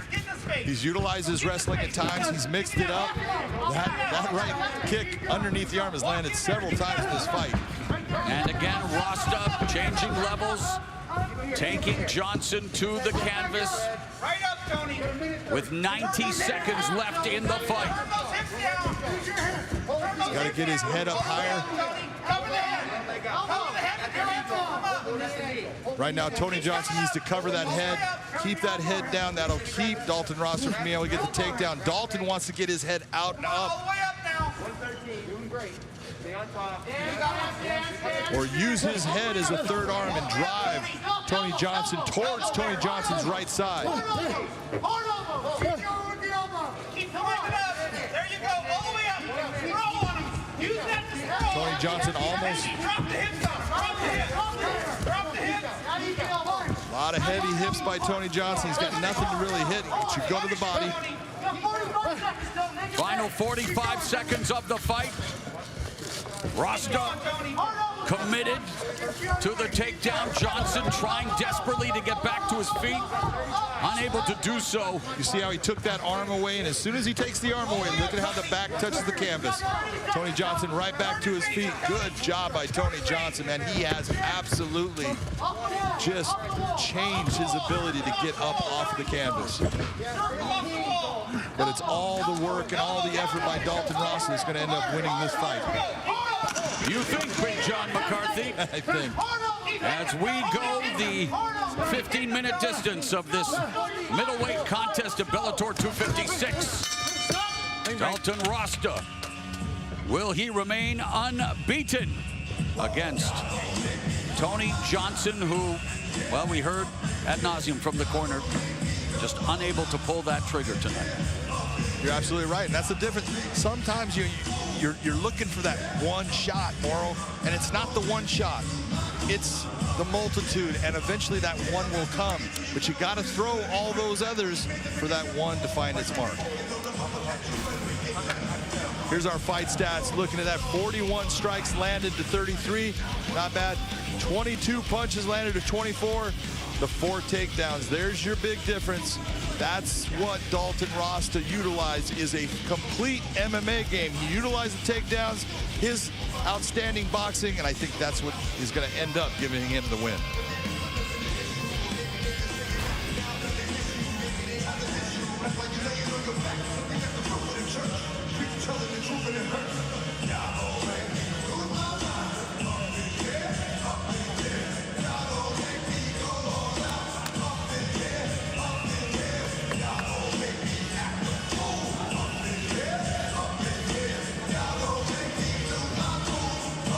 All right, let's find out who is the winner. Here is Michael C. Williams. Ladies and gentlemen, from the official scorecards, all 3 judges, Brian Miner, Doug Crosby, Mike Murtha, seated the same 30-27 for the win by unanimous decision, Dalton Hercules Rosta. Dalton Rosta now 5-0 as a pro and as a Bellator MMA middleweight. That completes the preliminary portion of Bellator 256. Coming up at the top of the hour, it is Bellator 256 main card. It features the beginning of the light heavyweight World Grand Prix. Ryan Bader rematches Lyoto Machida in the main event. Liz Carmouche clashes with Vanessa Porto in a pivotal flyweight matchup. A featherweight fight that is flying under the radar. Adam Boric versus Jeremy Kennedy. Kat Zingano against Olivia Parker. And we'll get things started in the lightweight division. Goichi Yamauchi versus Dan Moret. Bellator 256 on Showtime at 9 Eastern.